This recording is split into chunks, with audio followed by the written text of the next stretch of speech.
living without anxiety controlling your life. It's possible. You just need to learn to see things differently. Buddhists figured this out centuries ago, and over the next 3 hours, I'm going to share those teachings with you, not as ancient philosophy, but as practical medicine for your modern mind. Tools to recover your calm, release the tension you've been carrying, and return to your center. All you need to do is listen. And gradually, gently, peace will find its way back into your life. Hello, friend. I'm genuinely glad you're here. If you'd like, leave a comment, even just a word or two about how you're feeling right now. You're not alone in this. Now make yourself comfortable. Grab a blanket, dim the lights, lie down if that feels good. This is your time. For these next 3 hours, let everything else fade into the background. Maybe anxiety visits you daily, or maybe it appears in waves. Maybe you're exhausted from fighting it, or maybe you're simply seeking deeper peace. However you got here, you're in the right place. Because what you're about to discover isn't about willpower or trying harder. It's about seeing differently. And when you see differently, everything shifts. Not because you're broken and need fixing, but because you're human and you deserve to remember what calm feels like. Buddhism is here to show you the way home.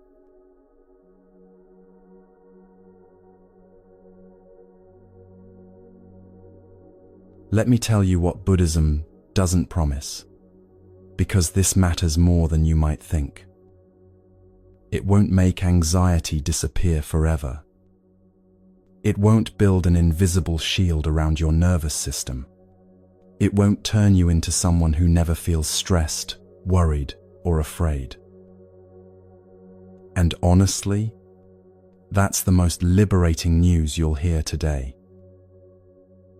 Because what Buddhism actually offers is something far more real, far more lasting, and infinitely more powerful.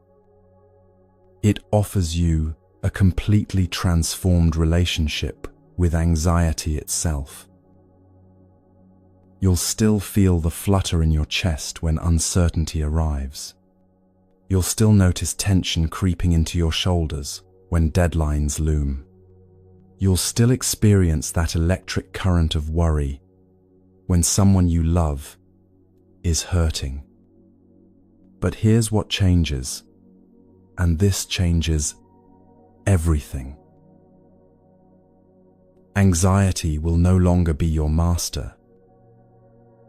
Think of it this way. Right now, when anxiety shows up, it's like a wave that crashes over you and pulls you under. You get swept away, tumbling in the current, gasping for air, completely at its mercy.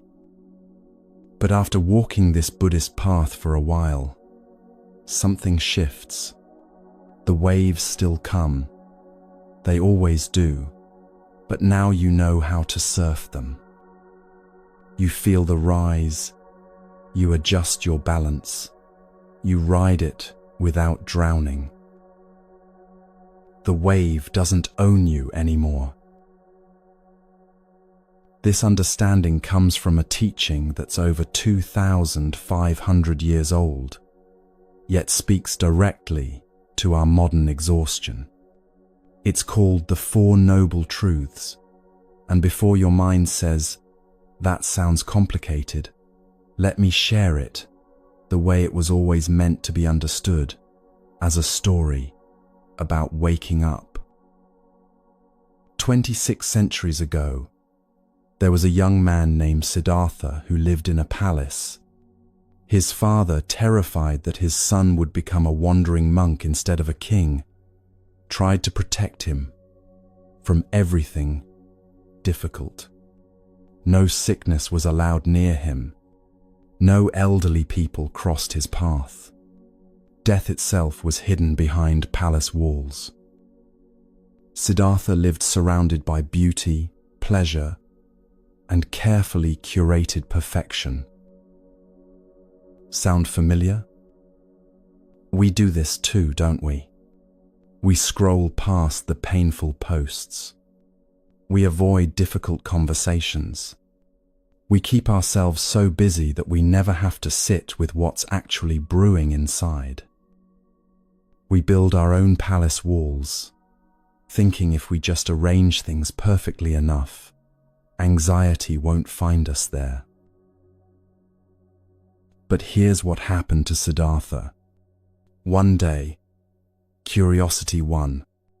He left the palace and encountered what Buddhist teachings call the four sights: a sick person, an elderly person, a corpse, and finally, a wandering monk with a peaceful face. In a single afternoon, his carefully constructed reality shattered. He saw that suffering exists. He couldn't unsee it. And more than that, he realized something that changed the trajectory of his entire life. Avoiding suffering doesn't make it disappear. It just makes you more fragile when it inevitably arrives. This is the first noble truth, and it's not pessimistic, it's compassionate. Dukkha exists.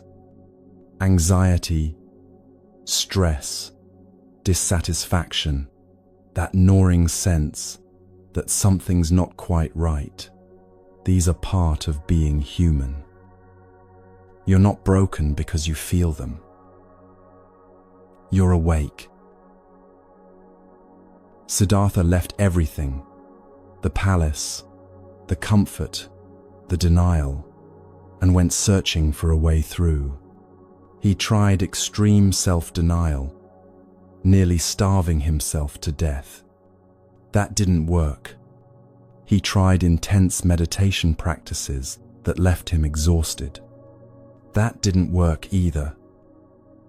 And then, sitting under a tree, he stopped trying to fight reality and instead chose to observe it with extraordinary clarity. What he discovered became the second noble truth. Anxiety has a cause. It's not random, it's not punishment, and it's not a character flaw. It arises from tanha. This word means craving, but it's deeper than wanting things. It's the constant need for life to be different than it is right now. It's the mental argument with reality that never stops. This shouldn't be happening. I should be further along. If only things were different, then I'd be okay. That resistance, that pushing and pulling against what is, that's where so much of our suffering gets amplified. But here's where it gets beautiful. The third noble truth says, this suffering can be transformed. Not someday, not in another life, not after you become perfect, but here, in this very existence, with this very mind. When you stop adding that second layer of struggle, when you stop fighting the waves and learn to move with them, Instead, something loosens. Space appears. Breath returns. And the fourth noble truth, it's the path itself, the practices we'll explore together over these next 3 hours.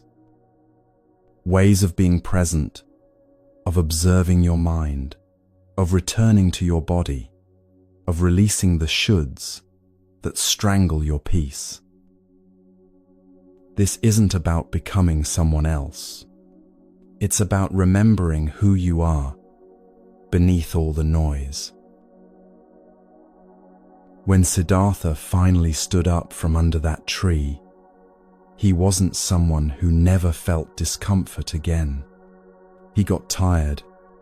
He experienced physical pain. He faced criticism and betrayal. But his relationship to all of it had fundamentally changed. He was no longer at war with his own experience. And that is what's possible for you too. This is medicine for the mind, not magic for the ego. Buddhism won't hand you a life free from challenges. It won't eliminate every uncomfortable feeling. What it will do is teach you how to stop making everything worse by resisting, avoiding, or believing every catastrophic thought that drifts through your awareness. Over the next 3 hours, we're going to walk this path together, not as a lecture, but as an exploration, not as a fix, but as a homecoming. You'll hear stories that mirror your own struggles. You'll encounter practices so simple they might seem too easy to work, until you try them and feel something shift. You'll discover that the peace you've been searching for everywhere else has been waiting patiently inside you all along. This isn't a one-time miracle cure. You won't finish these 3 hours and never feel anxious again. What you will have is a toolkit, a compass, a way of seeing that makes the next moment of anxiety less overwhelming than the last. And then the next one, easier, still. And gradually, you'll realize you're living differently. You're breathing more deeply. You're reacting less quickly. You're present more often. The same life circumstances might still be there, but you're meeting them from a different place, a place of clarity instead of chaos, of wisdom instead of worry. This is what Buddhism actually offers. Not the elimination of the human experience, but the transformation of your relationship to it.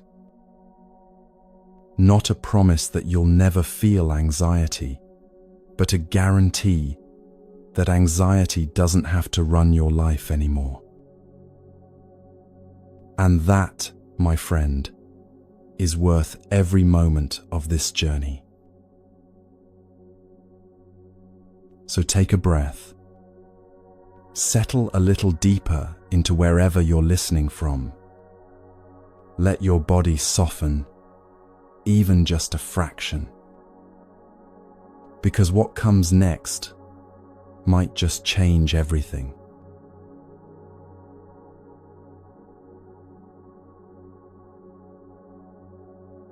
There's a disease spreading through modern life, and most of us don't even realize we're infected. It doesn't show up on medical tests. No doctor will diagnose it, but you feel it every single day. This constant internal pressure to move faster, do more, keep up, never stop. The disease of hurry. And here's what nobody tells you. This rush, this relentless velocity you've normalized, is not just exhausting you. It's feeding your anxiety like oxygen feeds fire. We live in a culture that profits from your exhaustion. Every app is designed to keep you scrolling, every notification engineered to fragment your attention, every product promising to save you time, so you can fill that time with more tasks, more productivity, more doing. The algorithm knows exactly how to keep you hooked, distracted, perpetually unsatisfied. You're not imagining it. The speed has been weaponized. And your nervous system is paying the price. Think about your morning. You probably woke to an alarm that jolted you from sleep, immediately reached for your phone before your eyes fully opened, scrolled through messages and news while still in bed, then rushed through a shower, grabbed whatever food was quickest, checked email while drinking coffee, mentally rehearsing your day while brushing your teeth. And you were already tired before you even left the house. This is what I mean by the disease of hurry. You're racing before the race even begins. Because here's what's happening inside you when you rush. Your body cannot tell the difference between running from a tiger and running to a meeting. Biologically, urgency is urgency. Threat is threat. So when you live in constant hurry, checking your phone while eating breakfast, thinking about tonight's dinner while you're still at lunch, rehearsing tomorrow's presentation while trying to fall asleep, your nervous system stays locked in survival mode. Your heart rate elevates. Cortisol floods your bloodstream.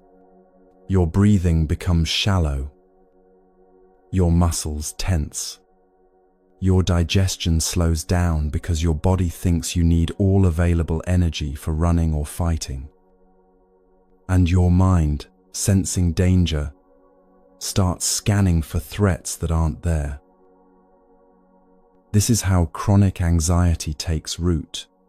Not because something terrible is happening, but because you've taught your body that everything is urgent, everything matters, everything needs to be done right now. The sympathetic nervous system, your fight or flight response, was designed for short bursts. See danger, respond, return to baseline. But when you're rushing from the moment you wake until you collapse at night, that system never gets to reset. You're running on stress hormones all day long, and your body starts to believe this is normal. This becomes your baseline. No wonder you're exhausted. No wonder you can't relax even when you have time to rest. Your nervous system has forgotten what safety feels like. The Buddha said something 2,500 years ago that cuts right through this madness. The trouble is, you think you have time. At first, this sounds paradoxical, doesn't it? We rush because we think we don't have time. But look deeper. We rush because we believe there will be a moment, someday, later, eventually, when we can finally rest, finally be present, finally feel okay. We're constantly trading this moment for an imaginary future moment when things will be better, calmer, more complete. After this project is done, then I'll relax. After I get that promotion, then I'll slow down. After the kids are older, after I have more money, after everything falls into place, then I'll finally be able to breathe. But that moment never arrives, because you keep pushing it forward. The goalpost keeps moving, and you keep running toward a finish line that doesn't exist. Let me share a story that changed how I understand this. There was a Zen monk in Japan who lived near a busy train station in Tokyo, one of the most chaotic intersections of humanity you can imagine. Thousands of people rushing in every direction, announcements blaring, the roar of trains arriving and departing every few minutes, the constant surge of urgency. Salary workers rushing to not be late, tourists frantically consulting maps, everyone moving as if their life depended on speed. A Western journalist visited this monk and asked him, "How can you possibly meditate here? How can you find peace in the middle of all this chaos? Don't you want to live somewhere quieter?" The monk smiled. He said, "I don't try to find peace despite the chaos. I simply walk slowly." The journalist looked confused. Slowly? That's the secret? And then the monk demonstrated.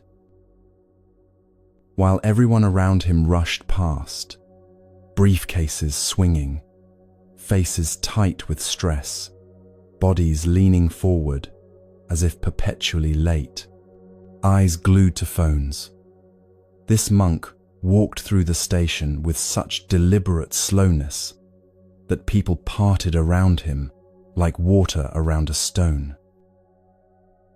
Each step conscious, grounded, complete before the next one began. Each breath intentional, full, unhurried. Not because he had nowhere to be, but because he understood something most of us have forgotten. Speed is a choice, and so is presence. The journalist watched, mesmerized. He noticed something remarkable. While everyone else looked stressed, tight, disconnected, the monk's face was completely relaxed. His shoulders were soft. His breathing was visible, steady, deep.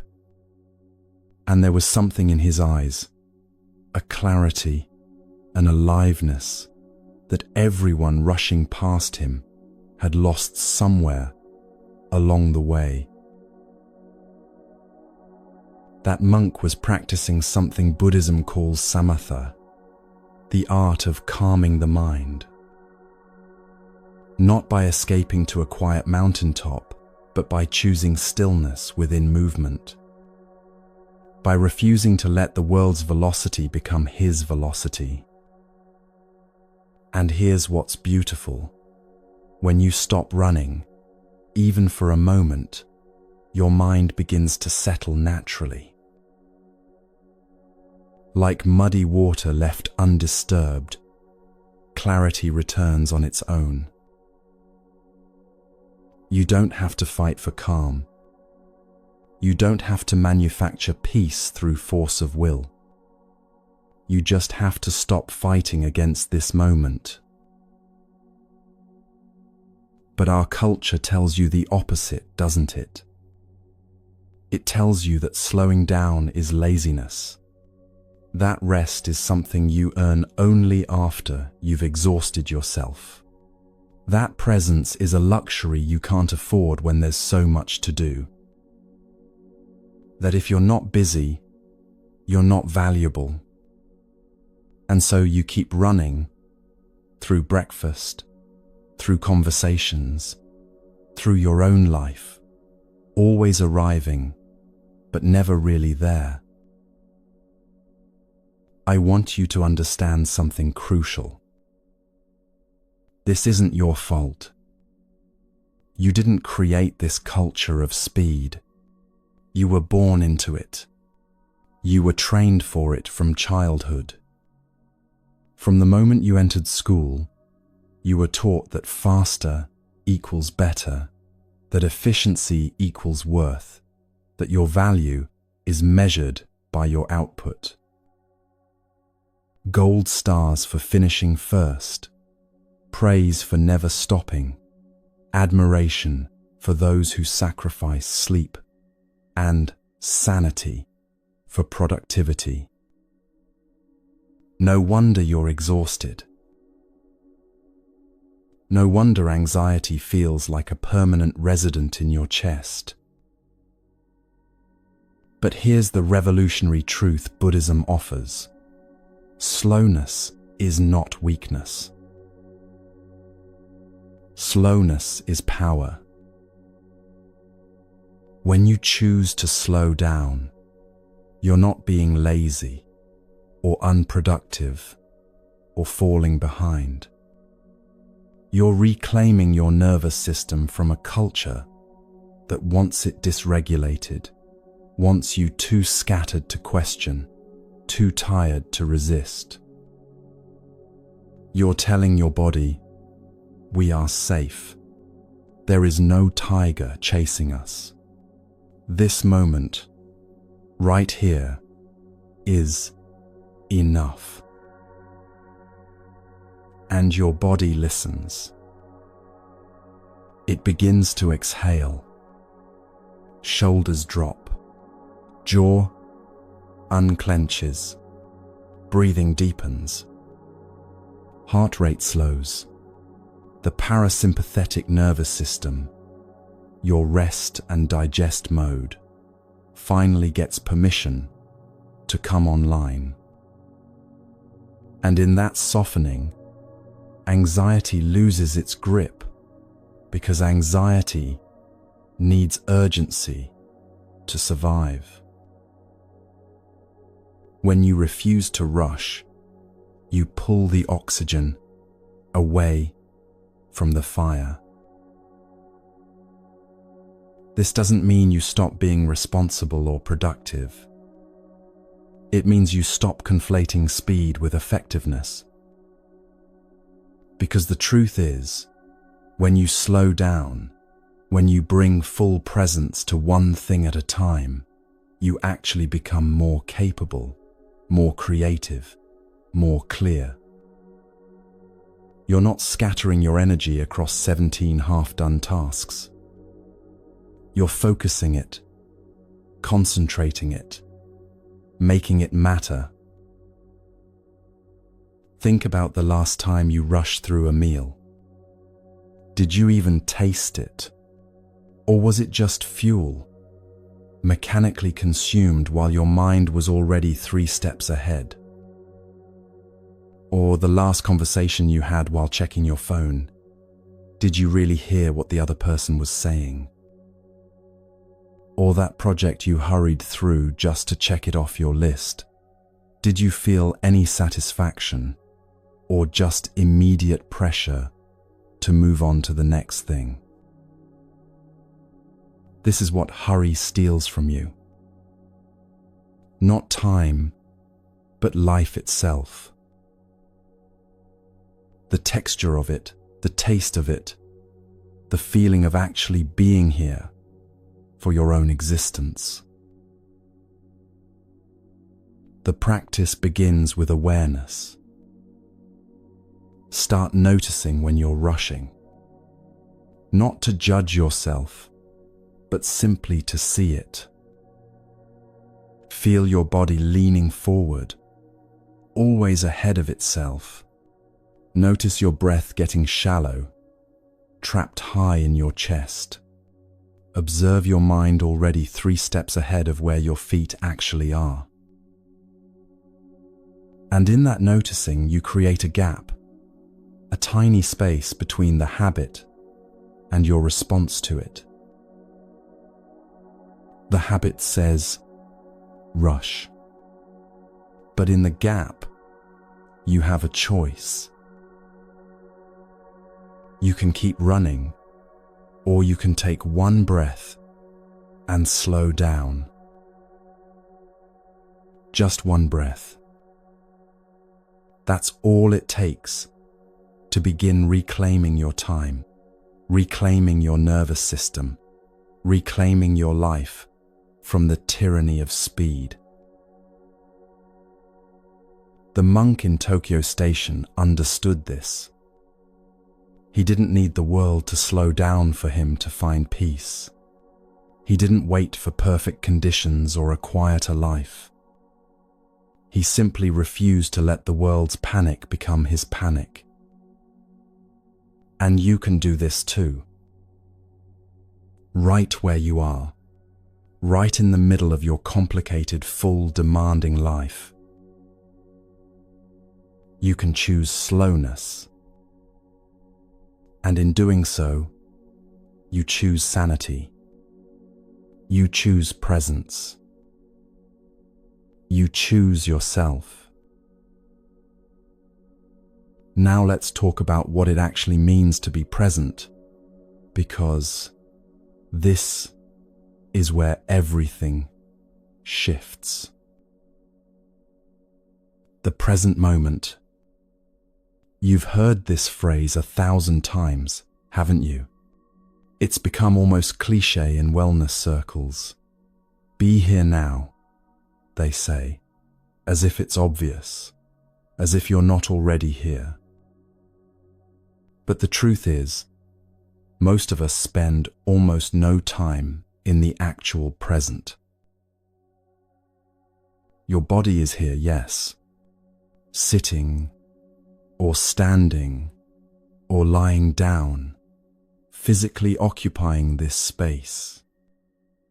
But where is your mind? It's replaying yesterday's conversation, analyzing what you should have said differently.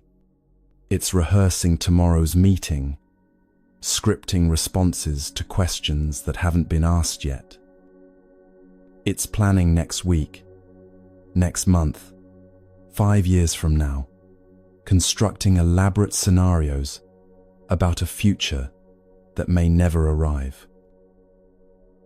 Or it's lost in fantasy, in worry, in stories about who you should be and what you should have done. Meanwhile, this moment, the only moment you actually have, the only moment that's real, is passing you by completely unnoticed. Thich Nhat Hanh, the Vietnamese Zen master who brought mindfulness to the West, used to teach his students about presence through something beautifully simple, eating an orange. He would sit in front of a group, holding a single orange in his hands. Not doing anything with it at first, just holding it, feeling its weight, its texture. He'd turn it slowly, examining its skin, the tiny dimples and variations in color. Then he'd bring it close to his face and smell it, really breathing in that bright citrus scent. His students would watch, some confused, some impatient, wondering when the lesson would begin. But the lesson had already begun. Then he'd peel it, so slowly that it felt almost ceremonial, noticing the spray of oils as his thumbnail pierced the skin, feeling the way the rind released from the fruit, hearing the soft tearing sound. He'd separate each segment carefully, arranging them like petals. And when he finally ate it, He'd take one segment at a time, chewing slowly, tasting completely, the sweetness, the slight tartness, the burst of juice. It would take him 15 minutes to eat a single orange. His students would watch, initially thinking this was some kind of endurance test. Why was he making such a ceremony out of eating an orange? They had things to do, places to be. But then he'd explain, and everything would shift. When you eat an orange while thinking about your bills, he'd say, "You're not really eating the orange. You're eating your bills. You're consuming worry with a side of citrus. When you eat while planning tomorrow, scrolling through your phone, watching television, you're not tasting anything. You're just refueling, mechanical, disconnected.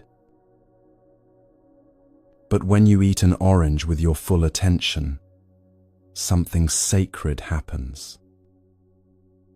You're actually alive. You're actually here. You're experiencing the miracle of taste, of nourishment, of this fruit that grew on a tree somewhere under sunlight and rain, traveled across distance to reach you, and is now becoming part of your body. That's not small. That's life itself, fully lived. This is what the present moment means. Not some mystical state you have to achieve through years of meditation. Not some impossible standard of never having a wandering thought. Just this, being where you are, doing what you're doing, without your mind splitting off into 100 other directions. Buddhism calls this sati, often translated as mindfulness, but the word actually means something closer to remembering.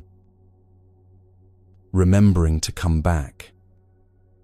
Remembering that life is happening right now, not in the story you're telling yourself about the past or the future. Your mind will wander. That's not a problem. That's not failure. The human mind is designed to wander. It's how we plan, imagine, learn from the past, prepare for the future. The practice isn't achieving some perfect state of constant presence. That's impossible. And that's not even the point. The practice is noticing when you've drifted, and gently, without judgment, bringing yourself back. Again and again and again. That's the whole practice. Think of it like training a puppy. The puppy wanders off, and you don't scold it or shame it. You just gently guide it back, over and over, and eventually the puppy learns. Your mind is the same way. It needs patient, compassionate training, not harsh criticism. And here's why this matters so much for anxiety. Anxiety cannot exist in the present moment. Really think about this. Anxiety is always about something that hasn't happened yet or something that already happened. What if I fail this presentation? What if they don't like me? What if I lose my job, my health, my security? Or it's replaying past mistakes, past humiliations, building evidence for why you should be worried right now. But if you bring your full attention to this exact moment, not the next breath, not the last one, but this one right here, where is the anxiety? In this moment, are you breathing? Yes. In this moment, are you safe? Most likely, yes. In this moment, is anything terrible actually happening? Usually the answer is no. The present moment is almost always okay. It's your thoughts about the future or the past that create suffering. Let's do something together right now. Not later, not after you finish listening to this section. Right now. Take a breath in through your nose, filling your lungs completely. And let it out slowly through your mouth. Another breath in, deep and full. And release, letting everything soften. One more. Breathe in deeply, feeling your chest and belly expand. And let it go slowly, releasing any tension you're holding. Now take 2 more breaths at your own pace, your own rhythm. Notice, in those 5 breaths, where was your anxiety? Where was your worry about tomorrow or regret about yesterday? When you brought your full attention to just breathing, just being here, the mental noise probably quieted, even if only for a moment. That's the power of presence. That's what's available to you, always, in any moment you choose to return. This isn't about becoming some enlightened being who never worries.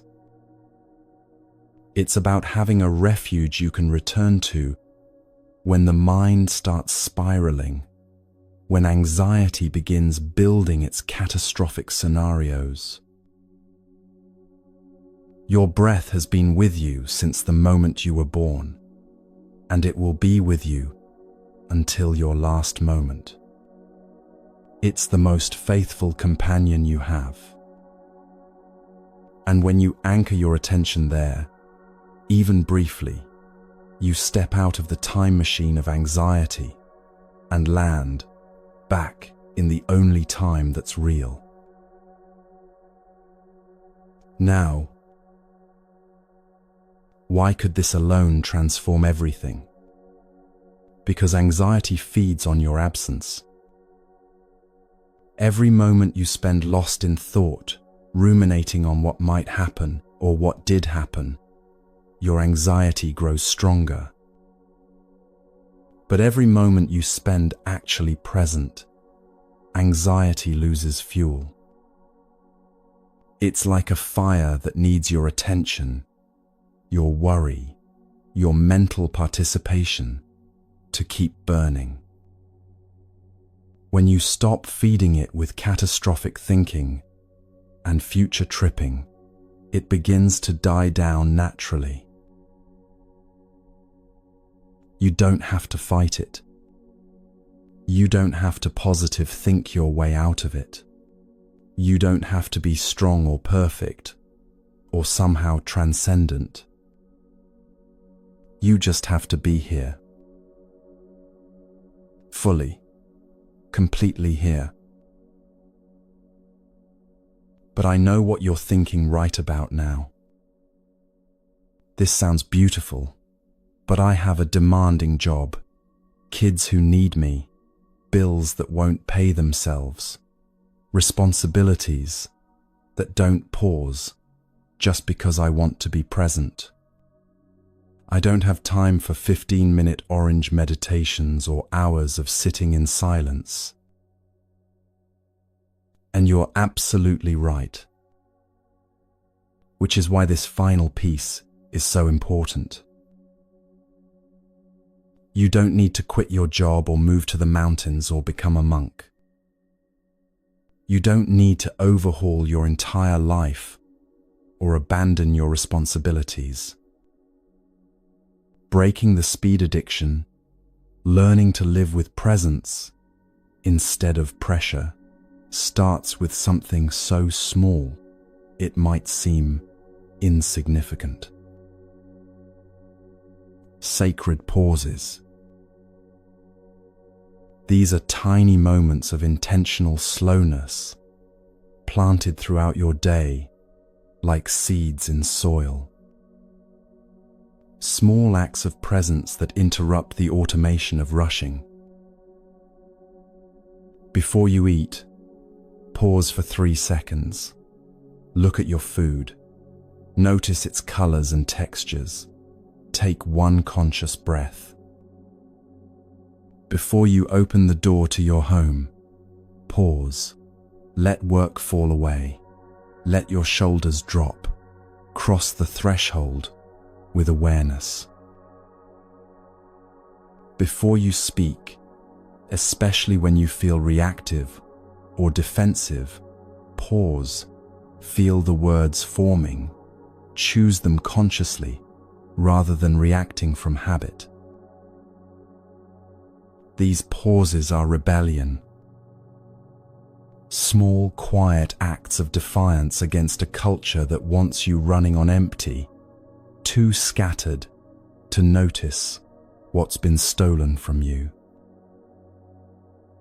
There's a story about a corporate executive, let's call her Sarah, who discovered this practice during one of the hardest periods of her life.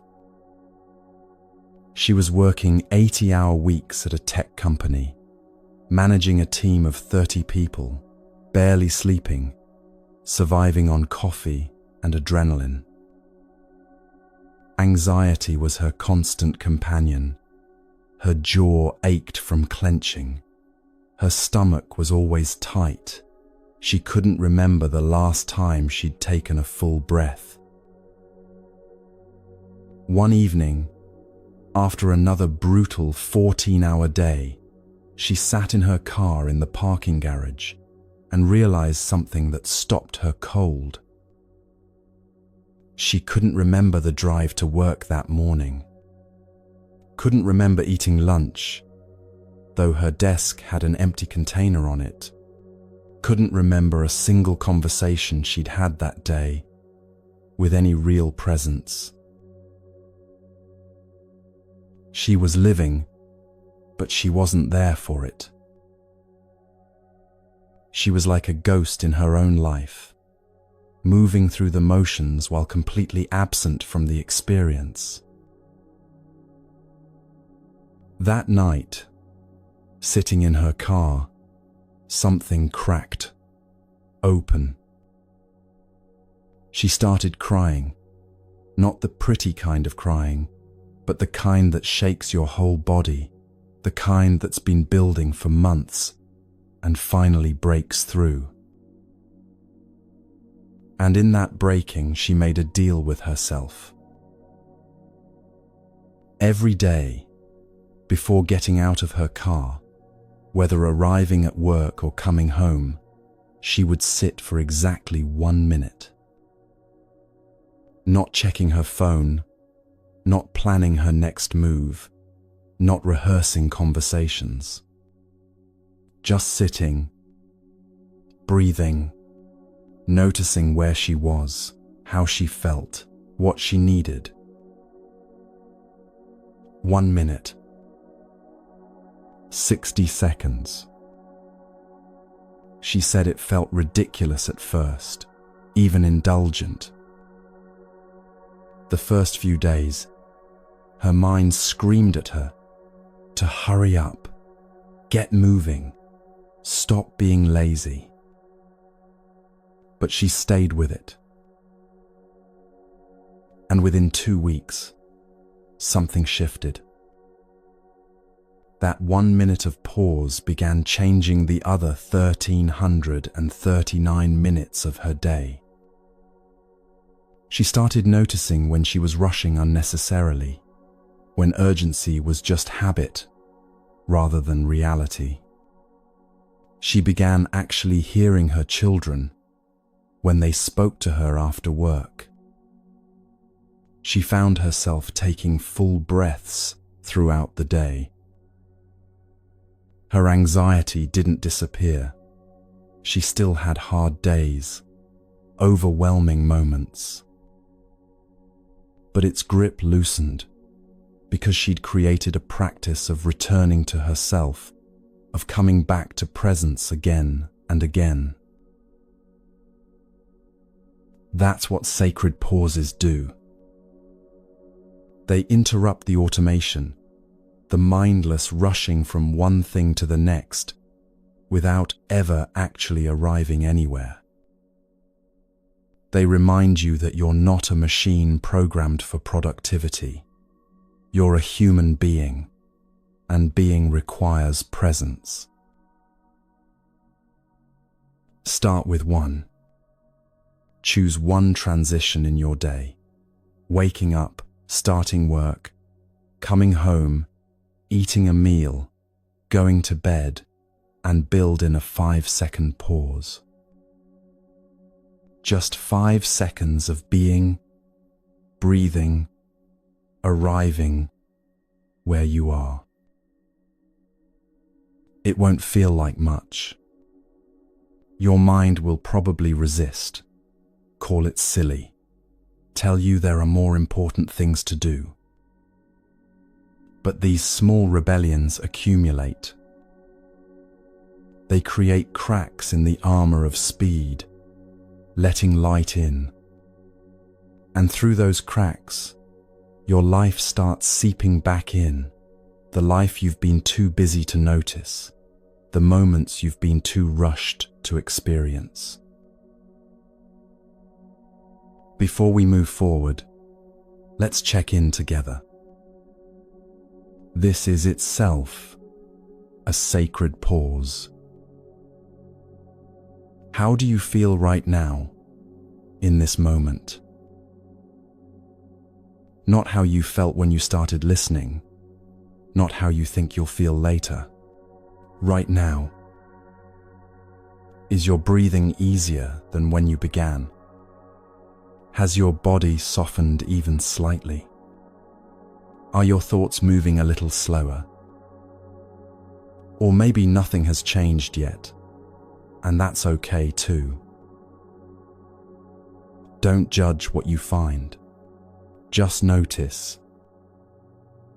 Because this noticing, this gentle awareness of your present moment experience, this is the practice itself. You're doing it right now. You're here. And that is enough. We've walked through the first gate together, the gate of reclaiming time. Not by finding more hours in the day, but by actually inhabiting the hours you have. By choosing slowness when the world demands speed. By returning to presence when your mind wanders into past or future. By planting small moments of pause in the soil of your ordinary days. This is how you begin to shift your relationship with anxiety. Not by conquering it through force, but by removing the conditions that let it thrive. Hurry feeds anxiety. Absence feeds anxiety. Constant doing without any space for simply being feeds anxiety. So you slow down. You come back to now. You pause. You breathe. And gradually, breath by breath, Moment by moment, you remember what it feels like to be alive, not just productive, not just busy, not just surviving, but genuinely, fully alive. That remembering is the medicine, and you've already begun taking it.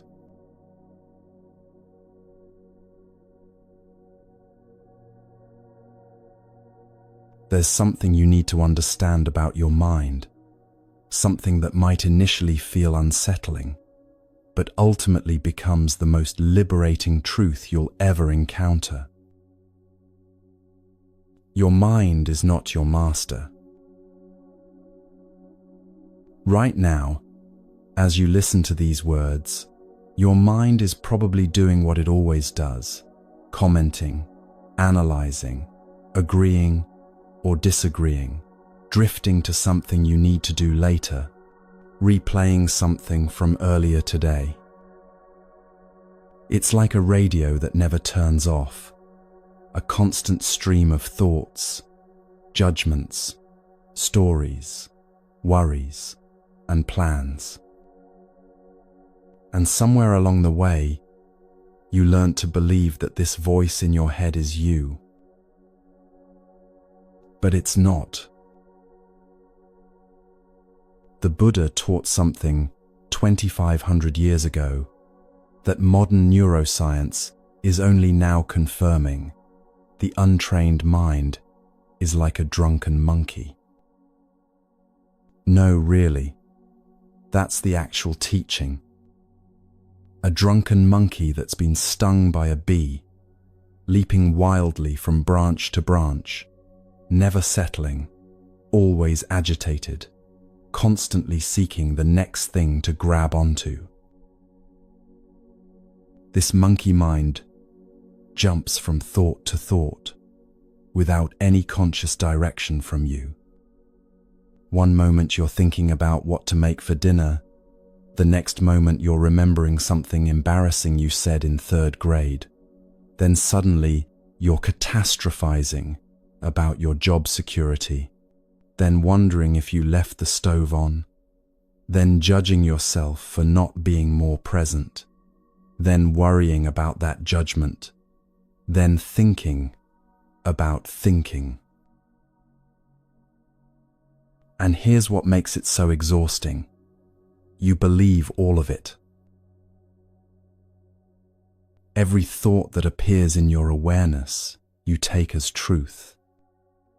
Every worry, every judgment, every catastrophic prediction, you treat them as facts rather than what they actually are, which is mental events, temporary appearances in consciousness that have no more inherent reality than clouds in the sky. This is where so much of your anxiety comes from. Not from what's actually happening in your life, but from believing the stories your untrained mind is constantly generating. Your mind is like an overprotective parent who sees danger everywhere, a director constantly creating disaster movies in your imagination, a lawyer building cases against you based on evidence that doesn't exist yet. Let me share a story that illustrates this beautifully, a classic Zen teaching that has survived centuries because it cuts so directly to the truth. Two monks were walking together on a journey, an older monk and a younger one. They came to a river crossing where the water was high and the current strong. Standing at the bank was a young woman in expensive silk robes, clearly distressed because she couldn't cross without ruining her clothes and possibly being swept away by the current. The older monk, without saying a word, picked her up, carried her across the river on his back, set her down gently on the other side, bowed to her, and continued walking. The younger monk was shocked, completely speechless. In their tradition, monks were not supposed to touch women, especially not young, beautiful women. But he said nothing, just followed his teacher in silence, his mind churning. They walked for hours. Mile after mile, the younger monk's mind created an entire drama around those 2 minutes at the river. How could his teacher break the rules like that? What would the other monks say if they found out? Had his teacher lost his way? Was this a test of the young monk's loyalty? Should he report this? Was he complicit in the transgression just by witnessing it? The thoughts spun and spun, each one leading to another, building into a storm of judgment and confusion and righteousness and doubt. Finally, after hours of this internal torment, unable to contain himself any longer, the young monk burst out, "How could you carry that woman? You know we're not supposed to touch women. You've broken our vows. I can't believe you did that." The older monk looked at him with gentle, amused eyes and said, "I put her down hours ago at the river. Why are you still carrying her?"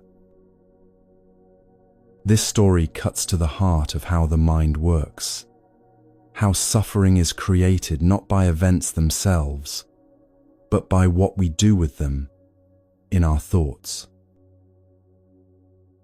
The event itself, carrying the woman across the river, took maybe 2 minutes, maybe even less. But the younger monk carried the story about that event, the judgment about it, the anxiety about it, the entire mental drama, for hours. He tortured himself not with reality, but with his thoughts about reality. And here's what makes this teaching so powerful.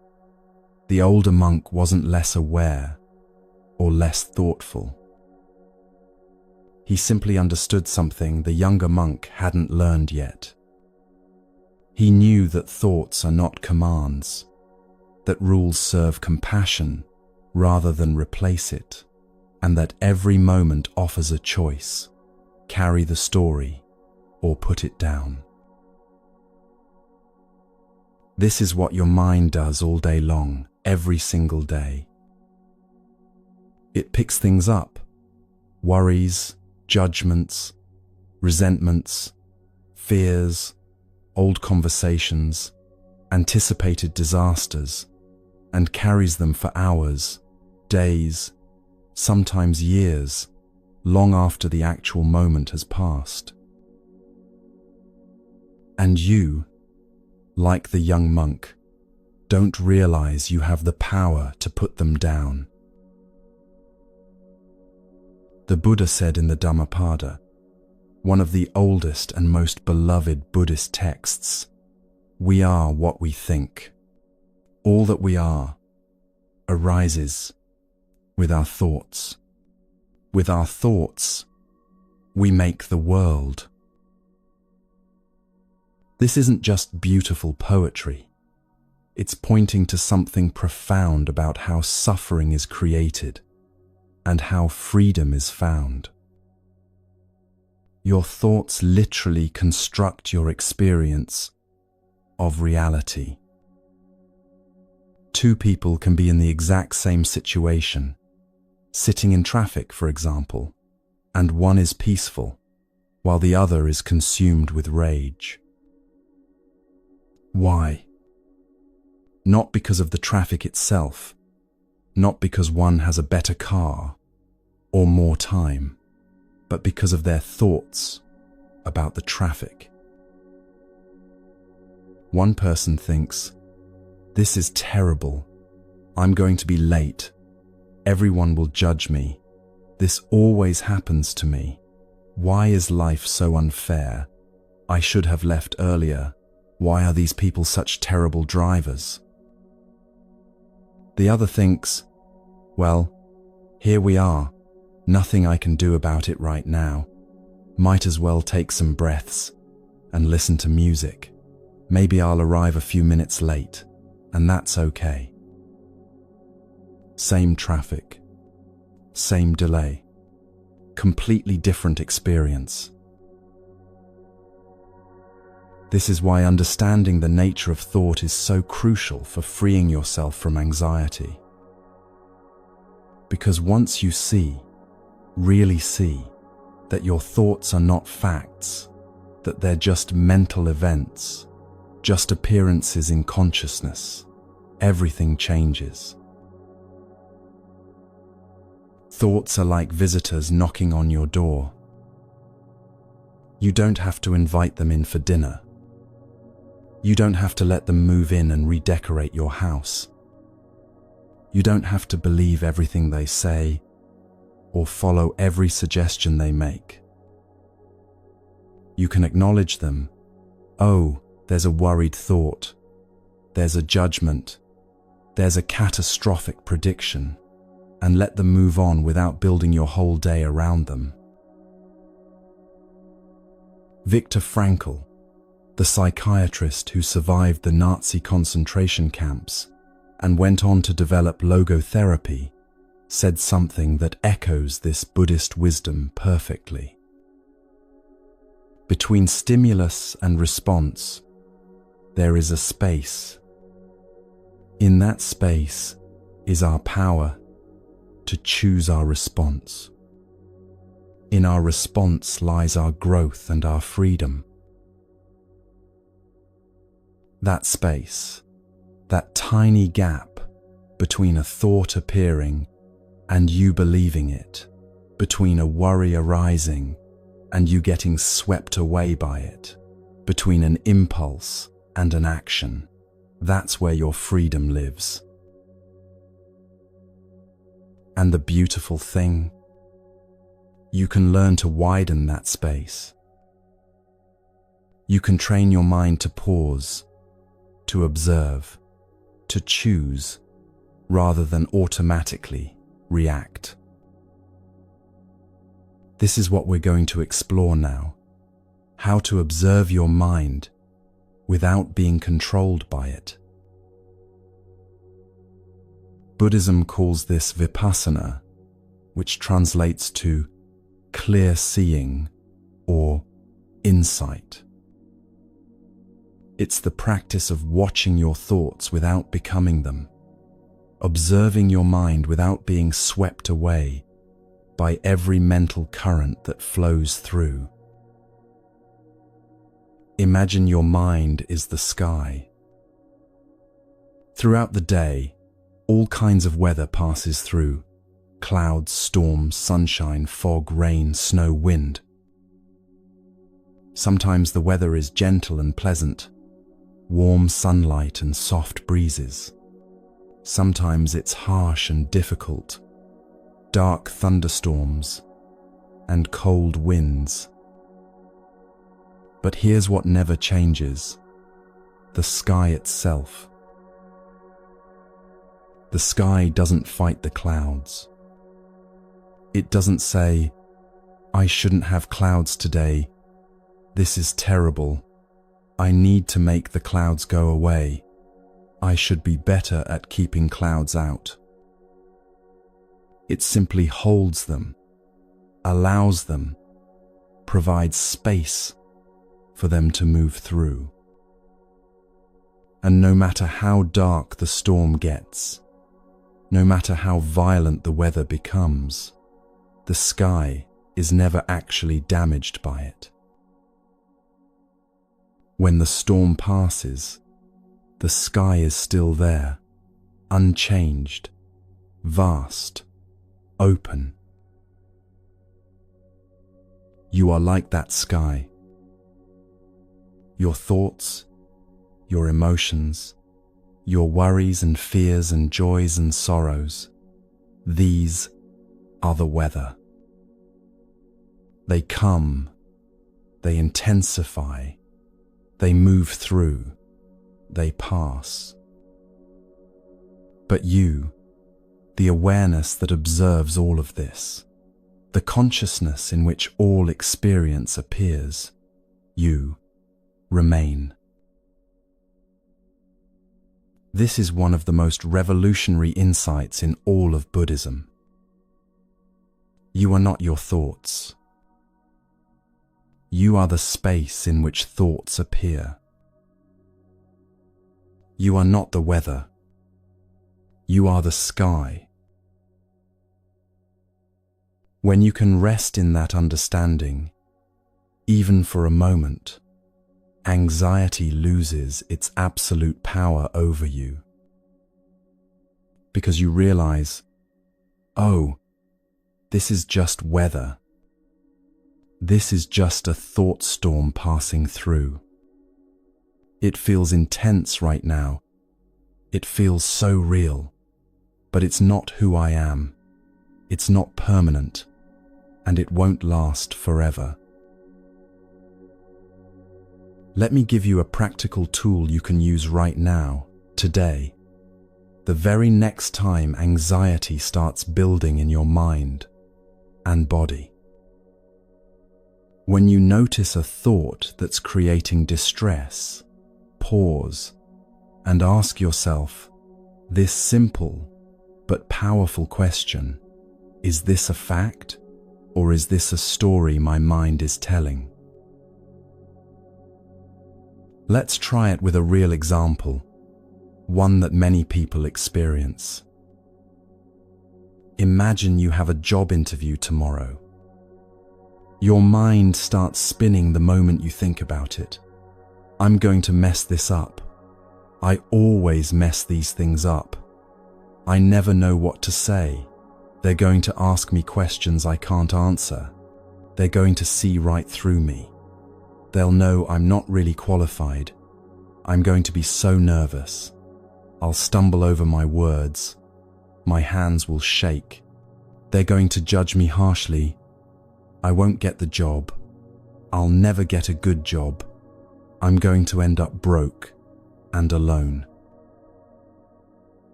That's the catastrophe spiral. And if you've ever experienced anxiety, you know exactly what I'm talking about.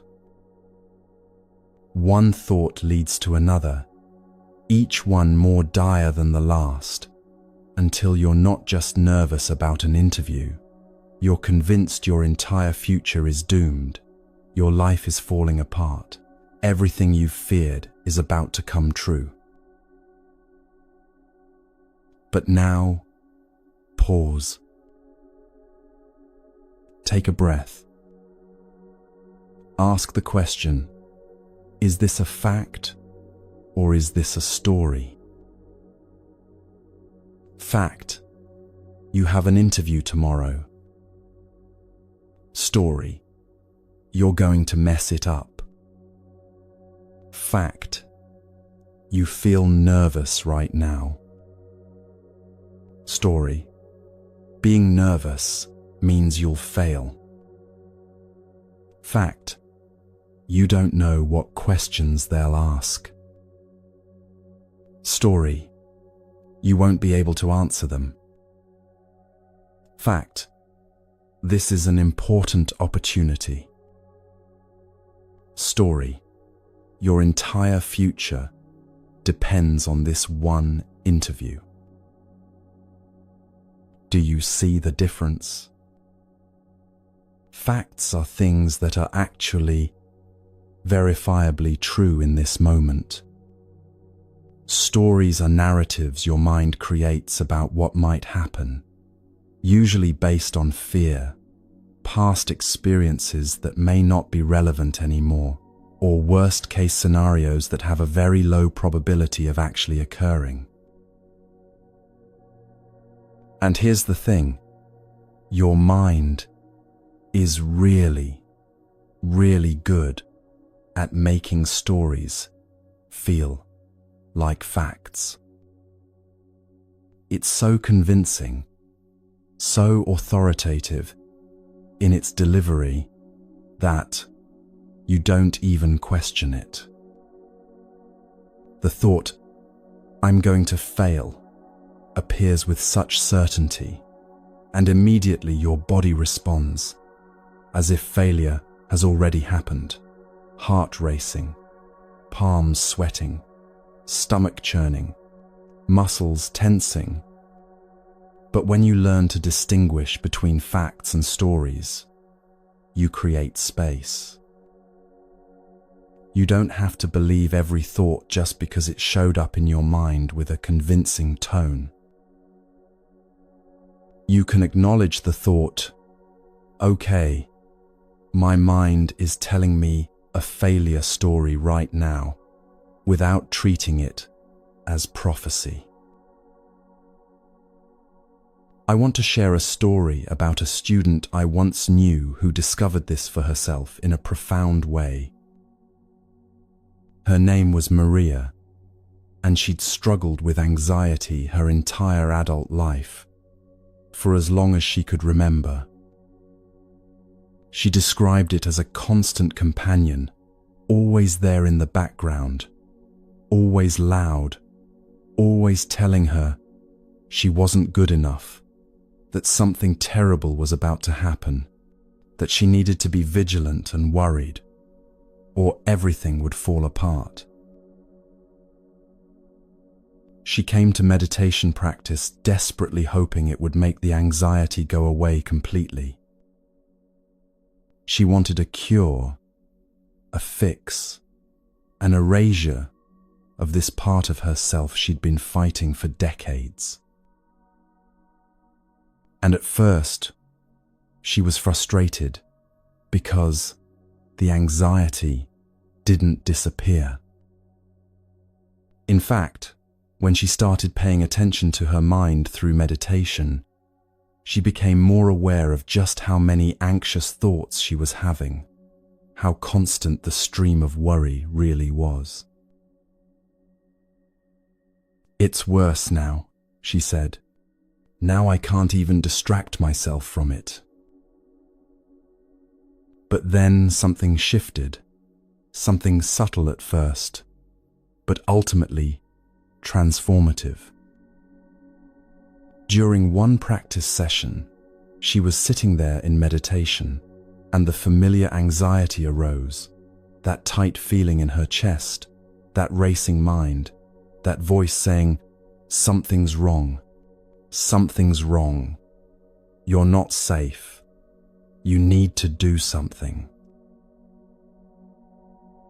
But this time, instead of becoming the anxiety, instead of letting it take over completely and define her entire experience, she noticed herself having a thought. She heard herself think, "I'm so anxious." And then she realized, wait. If I can observe the thought, "I'm anxious," if I can hear that voice saying, "I'm anxious," then who's doing the observing? Who's listening to that voice? In that moment, she discovered what Buddhists have been teaching for millennia. There's a part of you that can watch the anxiety without being consumed by it. You can feel anxious and simultaneously be aware that you're feeling anxious. And that awareness, that observer, that witnessing presence is separate from the anxiety itself. She described it like this, and I'll never forget her words. It was like I'd been drowning in the ocean my whole life, convinced that I was the waves, that I was the water itself. And suddenly I realized I could also be standing on the shore, watching the waves crash and recede. The waves were still there, still intense, still powerful, but I wasn't only in them anymore, being tossed around. Part of me was safe on land, just observing, just witnessing. That's vipassana. That's clear seeing. And it's available to you right now, in this very moment. One of the most powerful practices for developing this skill is something called labeling or noting. It's beautifully simple, almost too simple to seem effective, but it works. When you notice your mind doing something, you just quietly, gently name it. Thinking, thinking. Worrying, worrying. Planning, planning. Judging, judging. Remembering, remembering. You're not trying to stop the thoughts. That's impossible, and it only creates more tension, more inner conflict. You're just acknowledging them, naming them, creating a tiny bit of space between you and the mental activity. Like a naturalist observing birds. Oh, there's a sparrow, there's a cardinal, there's a crow. You're simply noting what's present without becoming it. Try it right now. Whatever thought is moving through your mind at this moment, just notice it and silently label it. Listening, listening. Wondering, wondering. Doubting, doubting. Analyzing, analyzing. Feel how that creates distance. You're not suppressing anything, not pushing anything away, not saying thoughts are bad or wrong. You're just observing the way you might watch clouds drift by or leaves float down a stream, acknowledging what's there without grasping at it or fighting against it. This practice works because it engages a different part of your brain, the observing, witnessing, metacognitive part, rather than the reactive, emotional part. When you label worrying, worrying, you're not in the worry anymore. You're watching it from a slight distance, which automatically creates some separation, some breathing room. And in that separation, something miraculous happens. The thought loses some of its charge, some of its grip on you. It's still there, yes, but it's no longer the only thing in your awareness, no longer the totalizing reality it felt like before. It becomes one event among many, one cloud in a vast sky, rather than the entire universe of your experience. This is how you create distance without suppression, space without resistance. You're not saying, I shouldn't think this way, these thoughts are bad, I'm a bad person for having these thoughts, I need to get rid of them immediately. That approach just creates more inner conflict, more tension, more suffering, more shame. Instead, you're saying, oh, there's a thought. There's worry appearing in my awareness. There's anxiety moving through like weather. I see you. I acknowledge you, and I don't have to become you or be controlled by you. It's the difference between being caught in a rainstorm, getting completely soaked and battered, and watching rain through a window while sitting in a warm, dry room. Both involve rain, both involve witnessing the same weather, but your relationship to it is completely different.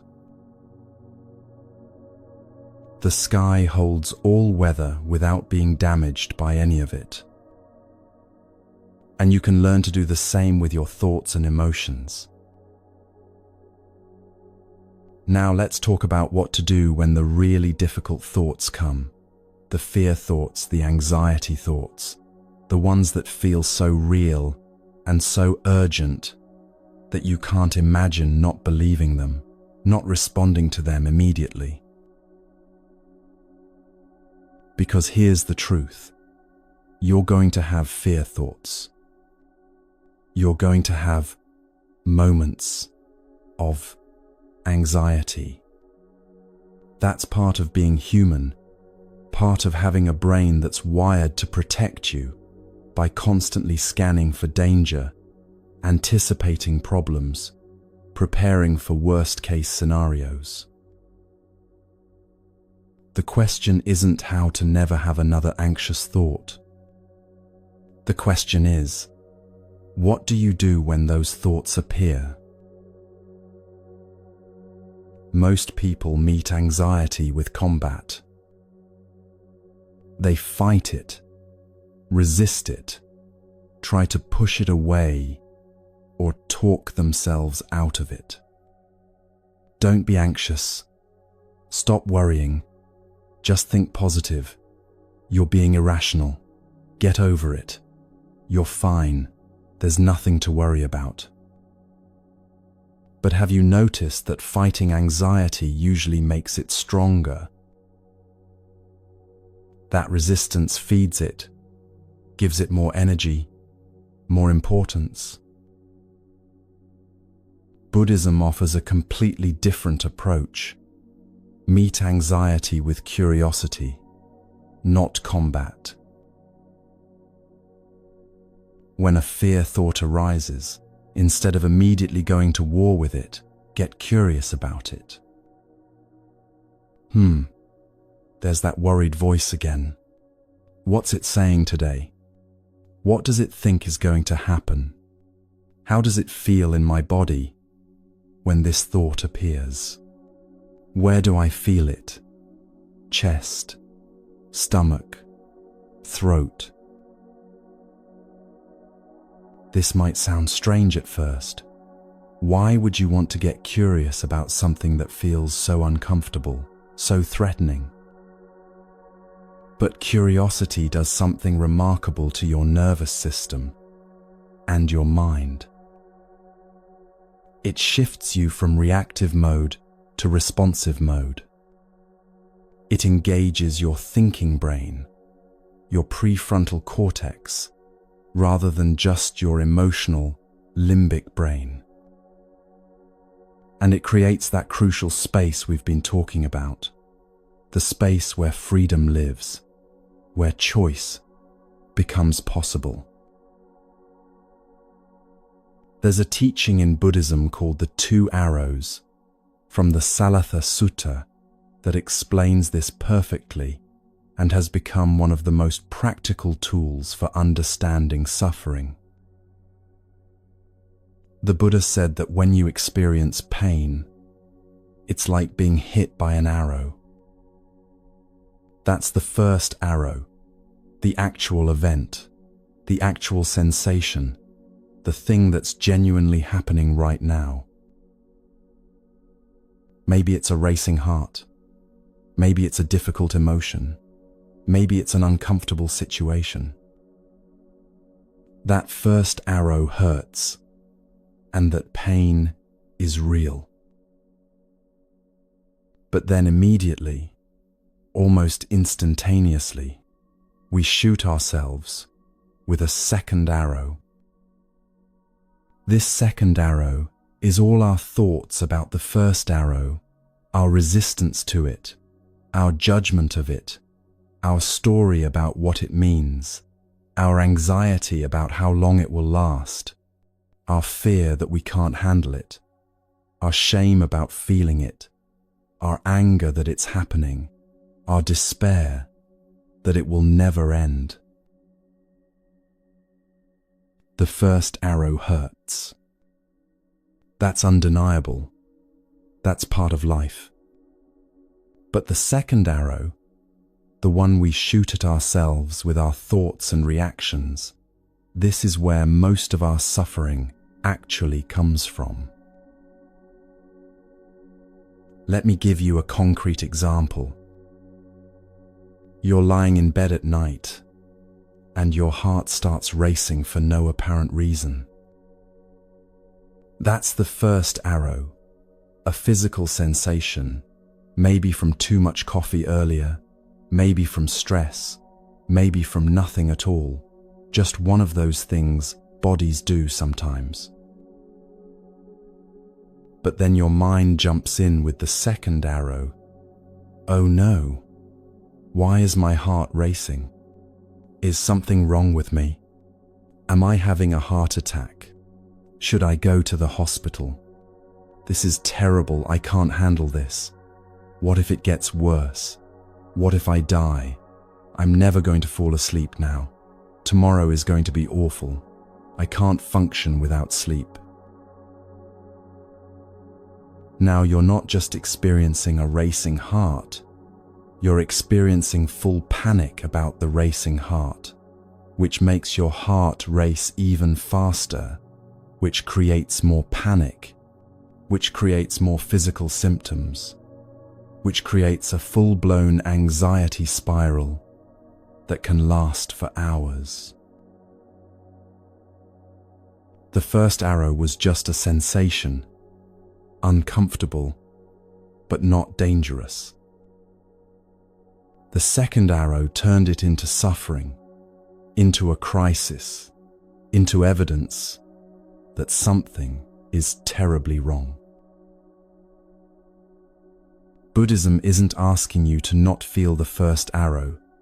Pain, discomfort, fear, difficult emotions, these are all part of life and part of being human. But it is showing you, with great compassion, that the second arrow is optional. You don't have to add the story. You don't have to add the catastrophizing, the judgment, the resistance, the this shouldn't be happening. You can just be with what is. Just feel the sensation or emotion without making it worse with your thoughts about it. This is what it means to not fight the thoughts. Watch them instead. When fear thoughts come, you don't have to engage with them, argue with them, prove them wrong, or push them away with force. They're just thoughts, just mental weather. They want attention, not obedience. Think of anxious thoughts like small children having a tantrum in a store. If you ignore them completely, pretending they're not there, they might escalate, scream louder, make a bigger scene. But if you drop everything and give them your complete attention, treating their drama as if it's real and urgent and must be addressed immediately, they learn that tantrums work, that this is an effective strategy. The middle way, the Buddhist approach, is to acknowledge them without getting pulled into their drama. I see you, fear thought. I hear you, worried mind. Thank you for trying to protect me. I know you think you're helping, but I'm okay right now in this moment, and I don't need to follow you down this catastrophic path. and then you breathe. Breathing is your anchor when the mental storm hits, when thoughts are swirling and threatening to pull you under. Not because breathing will magically make the thoughts disappear. It won't. But because it gives you something real to return to, something happening right now in this actual moment, rather than in the imaginary future your anxious thoughts are creating. When fear thoughts are swirling, try this. Don't try to stop them or suppress them or argue with them. Just let them be there in the background, like a television playing in another room, and bring your full attention to your breath. In through your nose, feeling the cool air. Out through your mouth, feeling the release. In, feeling your belly rise like a wave. Out, feeling your belly fall, letting everything soften. The thoughts will still be there, chattering away. Let them be. Just keep coming back to your breath, over and over, as many times as you need to, patiently, gently, without judgment. You're training your mind to know that thoughts are not commands that must be obeyed. They're just mental weather, and you can let them blow through while you stay anchored in something real, something present, something that's actually happening right now, rather than in some imagined catastrophic future that may never arrive. Take a moment now and notice, how does your mind feel?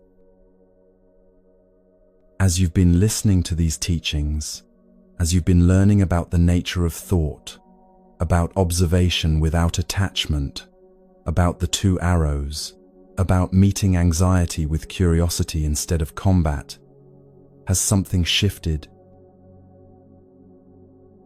Maybe just slightly? Maybe your thoughts have a little more space around them. Maybe you're not taking them quite as seriously as you were 30 minutes ago.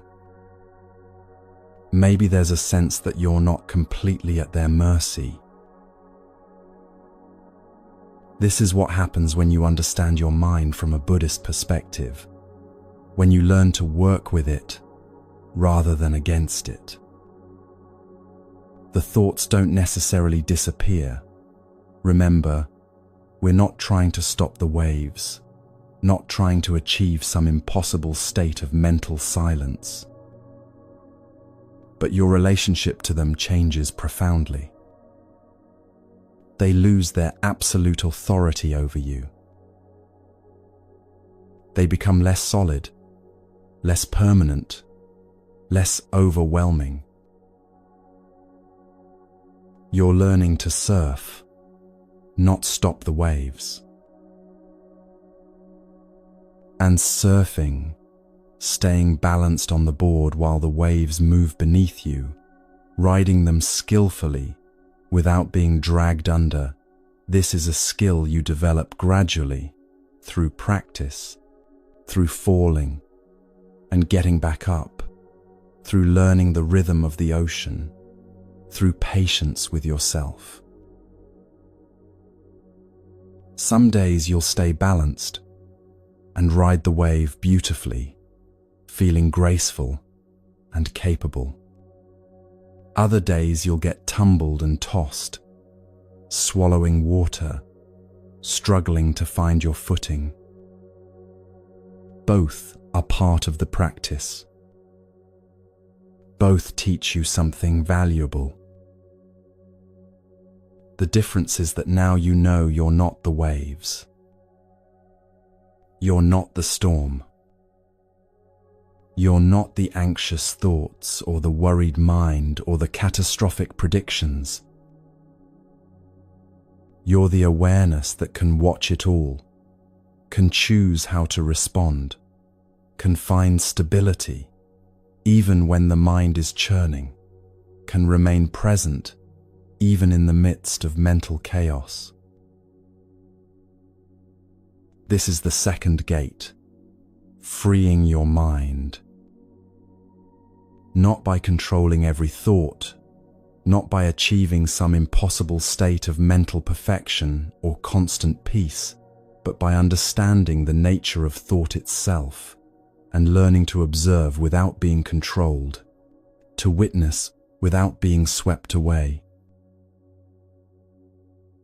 The monkey is still there, jumping from branch to branch, chattering and gesticulating. But now you can watch the monkey instead of being the monkey. Now you can see the performance without believing you are the performer.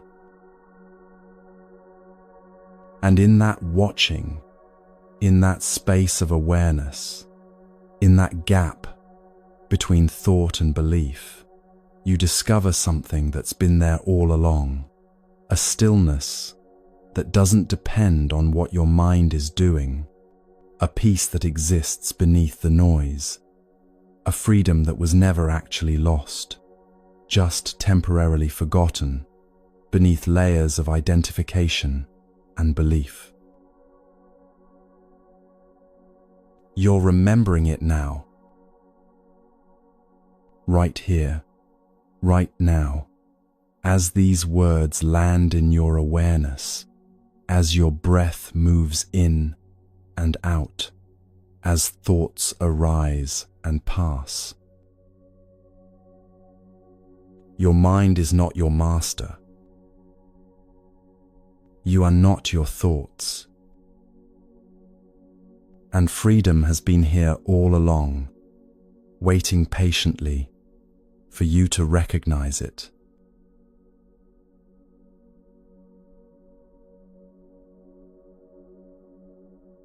Your body has been trying to talk to you for a very long time. Maybe for years. Maybe for decades. And all this time, you've been so busy living in your head, thinking, planning, worrying, remembering, anticipating, that you haven't heard a single word it's been saying. Buddhism calls the human body a precious birth, a rare opportunity. Not because it's sacred or divine or should be worshipped, but because it's incredibly rare to be born human, to have this specific vehicle for practice, this particular instrument for awakening. Think about it. You could have been born as any form of life, or no life at all. But here you are, with this body, this nervous system, this capacity for awareness. And what have we done with this gift? Most of us treat our bodies like inconvenient vehicles that occasionally need fuel and maintenance, something to be managed or ignored until it breaks down completely.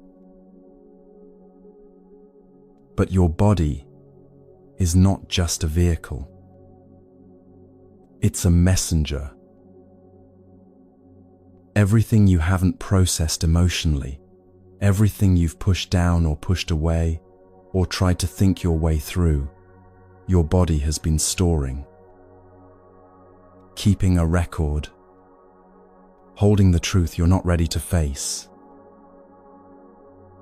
That tightness in your shoulders, that's not random. That's the weight of responsibility you've been carrying without rest. The burden of trying to hold everything together alone. The clenching in your jaw, that's all the words you haven't said, all the screams you've swallowed, all the boundaries you haven't set. The knot in your stomach? That's anxiety that hasn't been acknowledged, fear that hasn't been felt, intuition you've been overriding with logic. Your body speaks in sensation before it speaks in words, before it speaks in symptoms, before it speaks in illness. And if you learn to listen to those early whispers, you can address what needs addressing before the body has to scream. There's a woman I'll call Sarah who discovered this in a way that changed her entire relationship with herself. She came to a yoga class, not for spiritual reasons, but because her doctor had suggested it for her chronic hip pain. She'd had this pain for years, dull, persistent, occasionally flaring into something sharper. She'd tried physical therapy, anti-inflammatory medications, ergonomic adjustments to her workspace. Nothing helped for long. During one class, in a deep hip-opening pose, something unexpected happened. As her hip began to release, she started crying. Not gentle tears, but full-body sobs that shook her completely. She had no idea why. She felt embarrassed, confused, but she couldn't stop. The teacher came over, placed a gentle hand on her back, and said, "It's okay. The body remembers what the mind forgets." Later, when Sarah had calmed down, memories started surfacing. Memories of her mother's death 10 years earlier. Memories she thought she'd dealt with because she'd gone to therapy, because she'd talked about it, because she'd intellectually processed the loss. But her body had been holding the grief all along, storing it in her hips, waiting for the day she'd finally be still enough to feel it. Over the following weeks, as she continued the practice, the hip pain gradually dissolved. Not because the stretching fixed a mechanical problem, but because she'd finally listened to what her body had been trying to tell her for a decade. This is what Buddhism has understood for over 2,000 years. The body is not separate from your emotional and mental life. It's all connected, all communicating, all part of one whole system. The practice of mindfulness of body, called Kayagata, Sati in Pali, is one of the Buddha's foundational teachings. It's not about achieving a perfect body or making your body do impressive things. It's about cultivating awareness of your physical experience as it actually is, moment by moment. Why does this matter so much, especially for anxiety? Because anxiety lives in the body first, mind second. Before you consciously register the thought, "I'm anxious," your body has already responded. Heart rate increases, breathing becomes shallow, muscles tense, digestion slows, hands get cold or sweaty. Your body is having an anxiety attack before your mind even knows what's happening.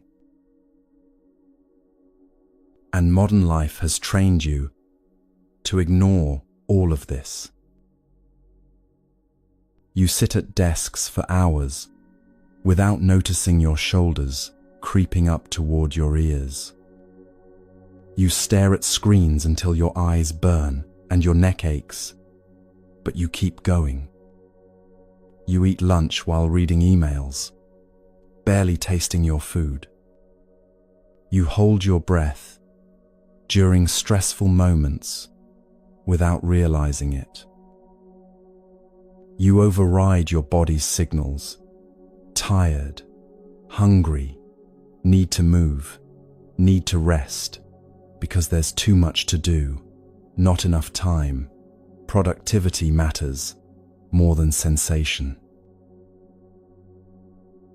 You've become profoundly disconnected from yourself.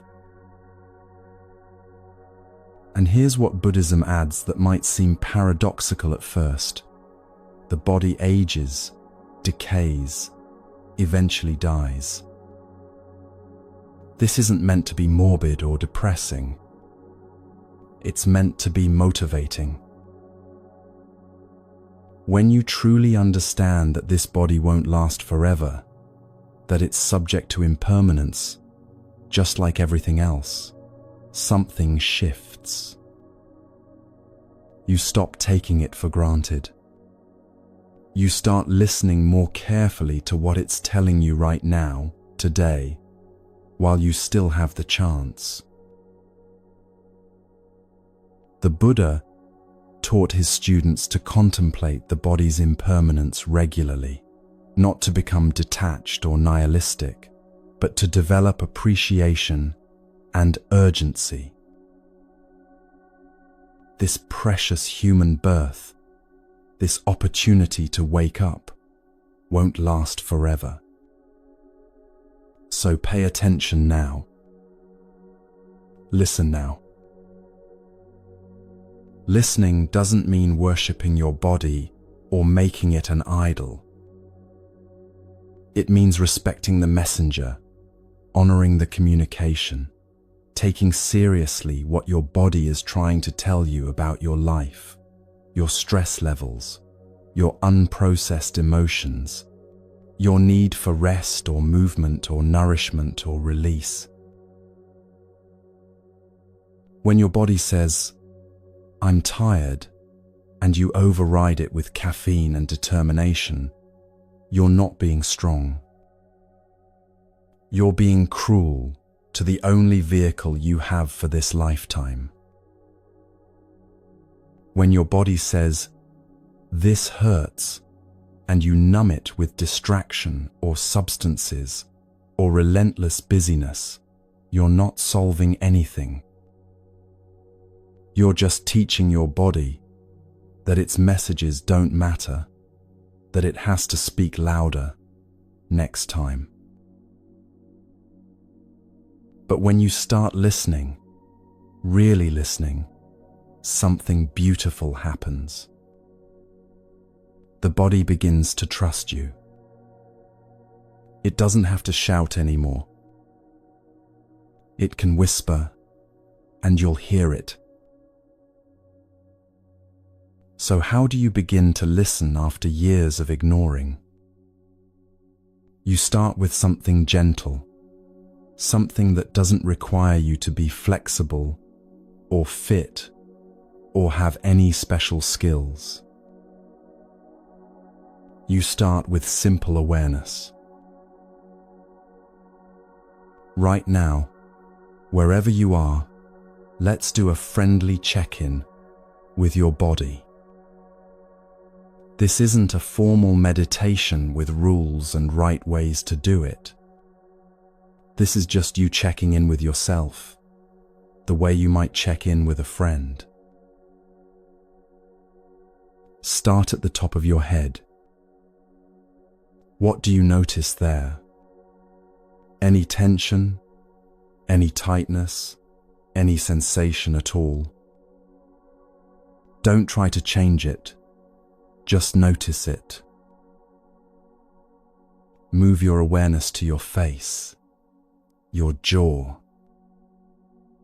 Are you clenching? Most people are, and don't even realize it. Let your jaw soften if it wants to. Bring your attention to your shoulders. This is where so many of us hold the weight of the world.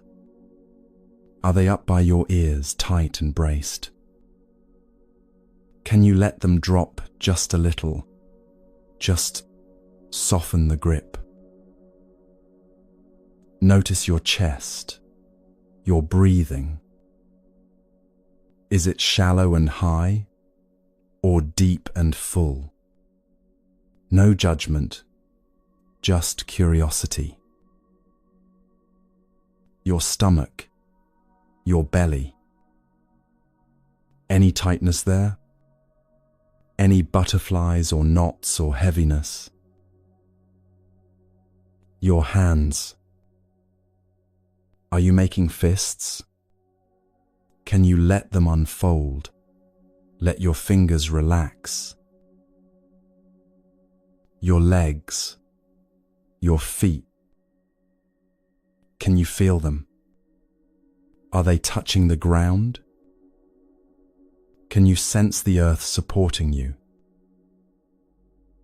That's it. That simple scan, that simple noticing is the practice. You might be surprised by what you discover, places you didn't know were tense, sensations you've been ignoring for so long they've become background noise, areas of your body that feel almost numb because you've disconnected from them so completely. Buddhism recognizes 3 basic types of physical sensation: pleasant, unpleasant, and neutral. This is part of a practice called Vedananupasana, observing feelings or sensations as they arise. Pleasant sensations, warmth, softness, relaxation, comfort. These are easy to be with, easy to notice. But notice what your mind does with them. It wants to hold on to them, make them last forever, turn them into something permanent. Unpleasant sensations, tension, pain, discomfort, restlessness. These are harder to be with. Your mind wants to push them away immediately, fix them, make them stop. Neutral sensations, everything else, the vast majority of your bodily experience that's neither particularly pleasant nor unpleasant. Your mind tends to ignore these completely, not finding them interesting enough to pay attention to. But here's what's revolutionary. You can be aware of all 3 types without grasping at the pleasant, without pushing away the unpleasant, without ignoring the neutral. You can just notice. Just be with what is. There's a story about a businessman, let's call him James, who attended a silent meditation retreat, mostly because his wife insisted and he couldn't think of a good excuse. He spent his entire life in his head, analyzing, planning, strategizing, problem-solving. His body was just the thing that carried his brain from meeting to meeting. He exercised for health, ate for fuel, slept when absolutely necessary. On the 3rd day of the retreat, during a walking meditation practice, the teacher said something simple: feel your feet on the earth. James had walked millions of steps in his life, but he'd never actually felt his feet on the earth. So he tried. He slowed way down, felt the heel of his right foot touch the ground, felt his weight shift forward, felt his toes pressing into the earth, felt his left foot lift and move forward. And suddenly, without warning, he started weeping. He felt, for the first time in decades, that he actually existed, that he was real, that he had a body, that he was connected to something solid and true, that he wasn't just a floating head full of thoughts and worries and endless mental noise. Later he described it as the most profound experience of his life, more significant than his wedding, more moving than the birth of his children, more real than any success or achievement. Because in that moment, he'd come home to himself. This is the power of simple attention. You don't need to fix anything. You don't need to be more flexible, or stronger, or healthier, or different in any way. You just need to notice, to feel, to be present in your own physical experience. And when you do this, when you finally bring kind awareness to your body, after years of ignoring or criticizing or pushing it beyond its limits, the body responds. Tension that's been held for months or years begins to soften. Not because you forced it to, not because you tried really hard to relax, but because the body relaxes when it's finally heard, when it's finally met with gentleness instead of judgment or demand. It's like a child who's been crying for attention. Once you finally stop, kneel down, and really listen, the crying stops. Not because you fixed the problem or gave them what they wanted, but because they feel seen, heard, acknowledged. Your body is the same way. It doesn't need you to be perfect. It just needs you to pay attention. Now, let's talk about the simplest, most accessible practice in all of Buddhism, one that you've been doing since the moment you were born, one that will be with you until your last moment, one that's always available, no matter where you are or what's happening. Your breath. Not controlling it, not forcing it to be deep or slow or any particular way. Just befriending it, just noticing it. The Buddha taught breath awareness, called anapanasati, as one of the most fundamental practices for developing calm and insight. It's so simple that people often underestimate it. They think, that can't be enough. There must be something more complicated, something more advanced. But masters spend entire lifetimes with the breath and never exhaust its depths. Why is the breath so powerful? Because it's the bridge between your conscious and unconscious mind, between your voluntary and involuntary nervous system, between your body and your awareness. You can't control your heartbeat directly, but you can influence it through your breath. You can't tell your digestive system what to do, but breathing affects it. You can't command your anxiety to disappear, but you can shift your nervous system state through breathing. Your breath has been with you since birth. It will be with you until death. It's the most faithful companion you have, more reliable than any friend, any possession, any external circumstance. And it's always here, always now, always free.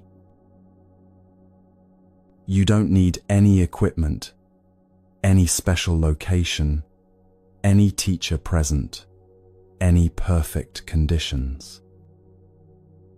Your breath is available in traffic, in meetings, in bed, at 3 a.m, in the middle of a panic attack, in moments of joy, in moments of grief. 3 conscious breaths can change your entire nervous system state. Not because breathing is magic, but because when you breathe slowly and intentionally, you send a direct signal to your vagus nerve, the main nerve of your parasympathetic nervous system, that says, "We're safe, we can rest, there's no emergency right now." Let's try it together right now. Not later, not when you have more time, but now. Wherever you are, whatever you're doing, pause for just 3 breaths. First breath. Breathe in slowly through your nose, feeling the air move into your lungs, feeling your belly gently expand. And breathe out through your mouth, letting everything soften, letting the breath carry away any tension you're holding. Second breath, in through your nose again, deeper this time if that feels comfortable, filling your lungs completely. And out through your mouth, slow and steady, like you're gently blowing out a candle. Third breath, one more time, breathing in all the way, feeling yourself expand with the inhale. And releasing fully, letting the exhale be just a bit longer than the inhale, letting your body sink into whatever's supporting it. Notice how you feel now compared to 3 breaths ago. Maybe just slightly different. Maybe a little more present, a little more grounded, a little less caught in the swirl of thoughts. That's the power of breath. Simple, accessible, always available. You don't need to breathe perfectly. You don't need to count to a certain number or hold it for a certain length. You just need to notice it, to be with it, to let it remind you that you're alive right now, in this moment. When anxiety starts building, when thoughts start spinning, when you feel yourself disconnecting from your body and getting lost in your head, come back to your breath. Not as a technique to manipulate your way out of discomfort, but as a way of anchoring yourself in what's real, in what's happening now, in the simple, physical fact of being alive and breathing. The breath is medicine. the simplest medicine, the deepest medicine. And your body, this precious human birth, this temporary vehicle, this messenger that's been trying to talk to you for so long, is waiting for you to come home. You don't need to be more flexible, or more fit, or more anything. You just need to listen, to notice, to feel your feet on the earth and your breath moving in and out, and the sensations arising and passing in each moment. This is the third gate, returning to the body. Not as an escape from the mind, not as a way to avoid your thoughts, but as a way of becoming whole again, integrated, present in the fullness of your human experience. When you live in your head alone, anxiety has endless space to grow, endless room to build its catastrophic scenarios. But when you come back to your body, when you feel the ground beneath you and the breath moving through you, you return to what's actually happening rather than what your mind fears might happen. And what's actually happening right now, in this moment, is almost always manageable, almost always okay. Your body knows this. It's been trying to tell you. And now, finally, you're beginning to listen.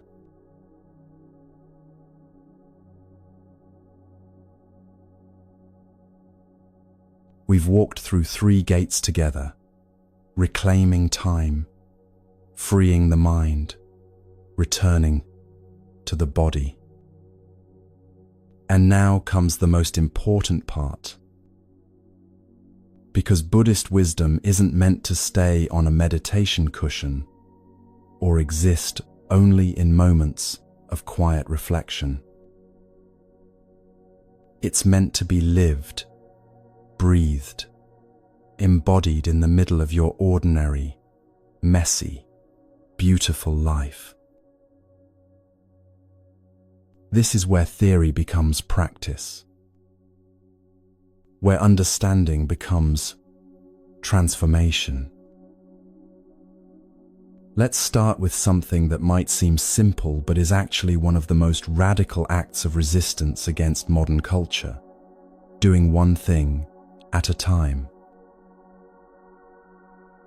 We live in an era that celebrates multitasking, that treats divided attention as a skill to be proud of. You're expected to answer emails during meetings, scroll through your phone while watching television, eat lunch while working, listen to podcasts while exercising, think about tonight's plans while having this morning's conversation. And we wonder why we're exhausted, why nothing feels satisfying, why we can't remember what we did yesterday, even though we were busy every moment. Here's what nobody tells you. Multitasking is violence against presence.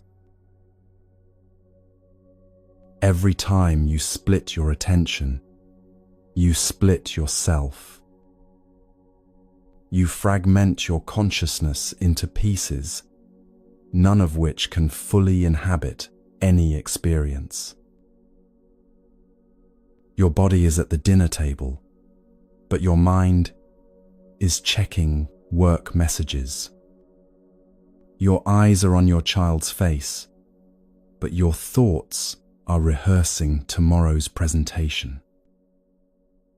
You're physically present in 100 places, but genuinely present in none of them. Your mind split equals your life split. And when your life is split, when you're always partially here and partially somewhere else, peace becomes impossible. Because peace requires wholeness, integration, the gathering of your scattered attention back into one focused point. In Japan, there's a traditional art called chanoyu, the way of tea. It's a ceremony that can take hours, and every movement is done with complete, undivided attention. The host heats the water, not while thinking about other things, but with full presence to the sound of water beginning to boil, the steam rising, the exact moment of readiness. They whisk the tea with total focus, feeling the texture change, seeing the color deepen, hearing the rhythm of the whisk against the bowl. They serve it with a bow that contains their entire being in that gesture of offering. And the guest receives it with equal presence, feeling the warmth of the bowl in their hands, seeing the green of the tea, smelling its earthy aroma, tasting it fully, one small sip at a time. An entire life contained in one cup of tea. This isn't about being Japanese or performing ceremonies. It's about understanding something the Buddha taught 2,500 years ago, and that we've almost completely forgotten. When walking, just walk. When eating, just eat. Not walking while planning. Not eating while working. Just this. Only this. Completely this. Why does this matter for anxiety? Because divided attention creates divided peace. When you're doing 3 things at once, your nervous system can't settle. It's constantly switching gears, constantly redirecting resources, constantly in a low-grade state of emergency, trying to track multiple threads simultaneously. You might feel busy, you might feel productive, but you're also creating the perfect conditions for chronic stress and background anxiety. There's also an existential exhaustion that comes from being nowhere fully. You're at work thinking about home. You're at home thinking about work. You're with your family, but mentally reviewing your to-do list. You're on vacation, but checking email. Where are you actually? Nowhere.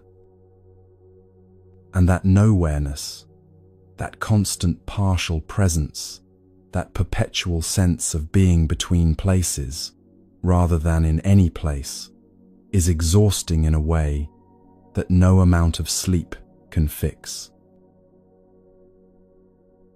Let me give you something practical, something you can try today. Wash one dish with complete attention. Not the whole sink full, just one dish. Feel the temperature of the water on your hands.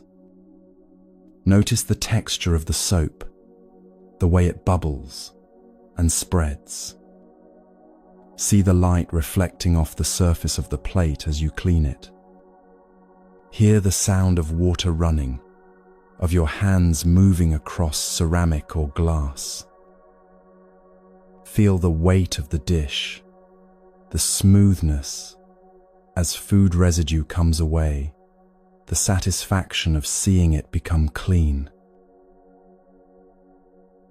Just one dish. Nothing else. No podcast in your ears. No phone nearby. No thoughts about what comes next.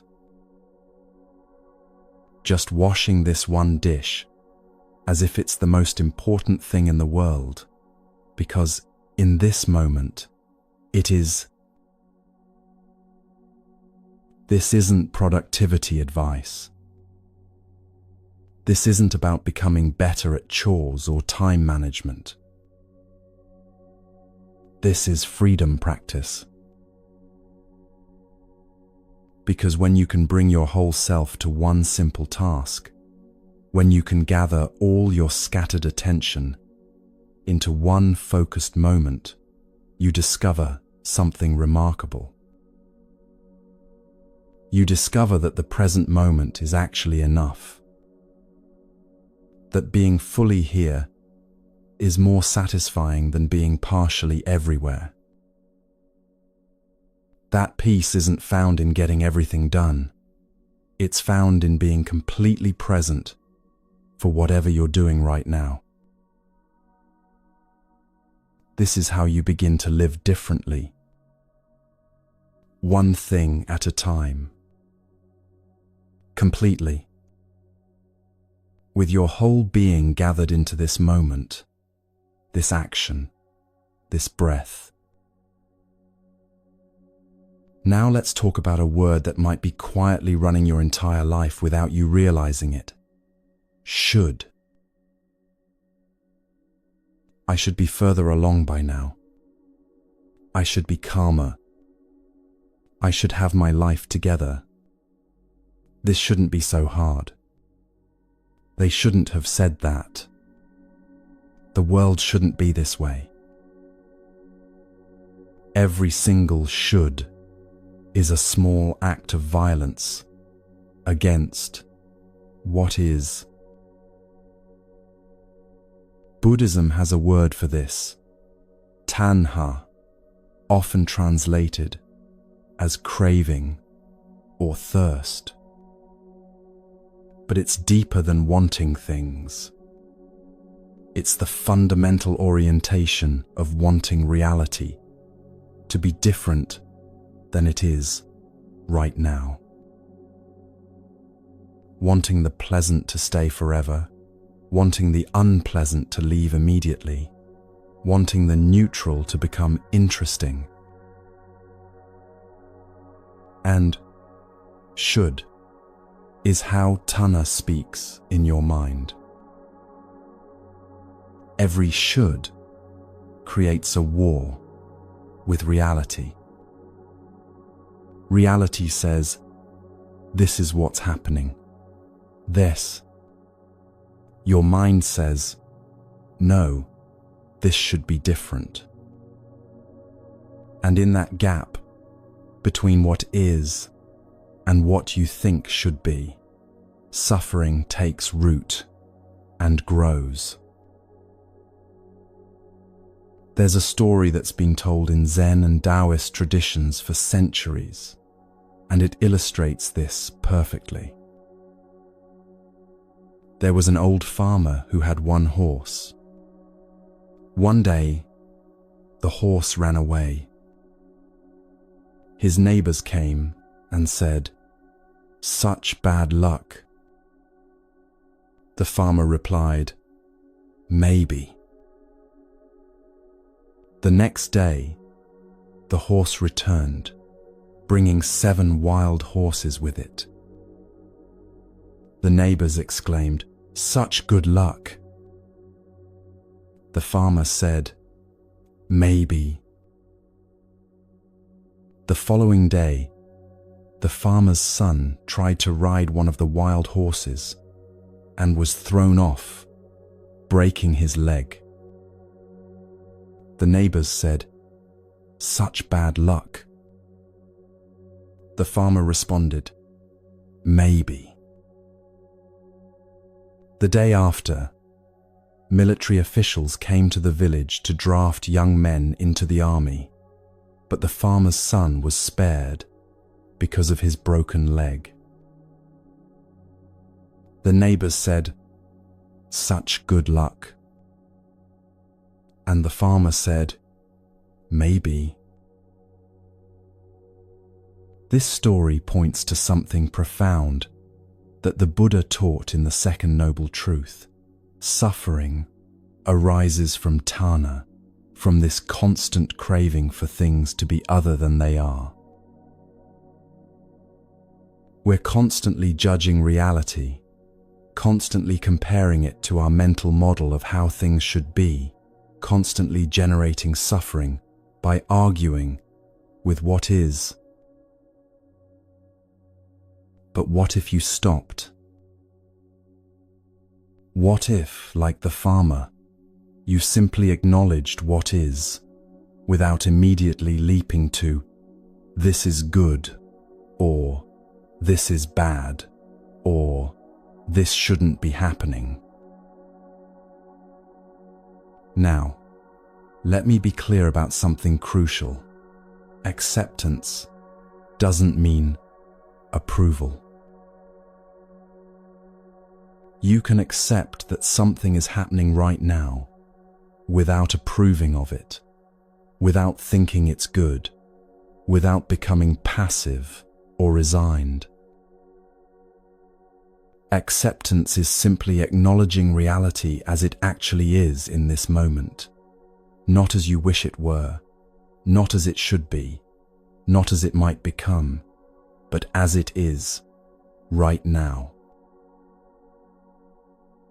Buddhism calls this Yathabhuta Jnana Dassana, seeing things as they really are.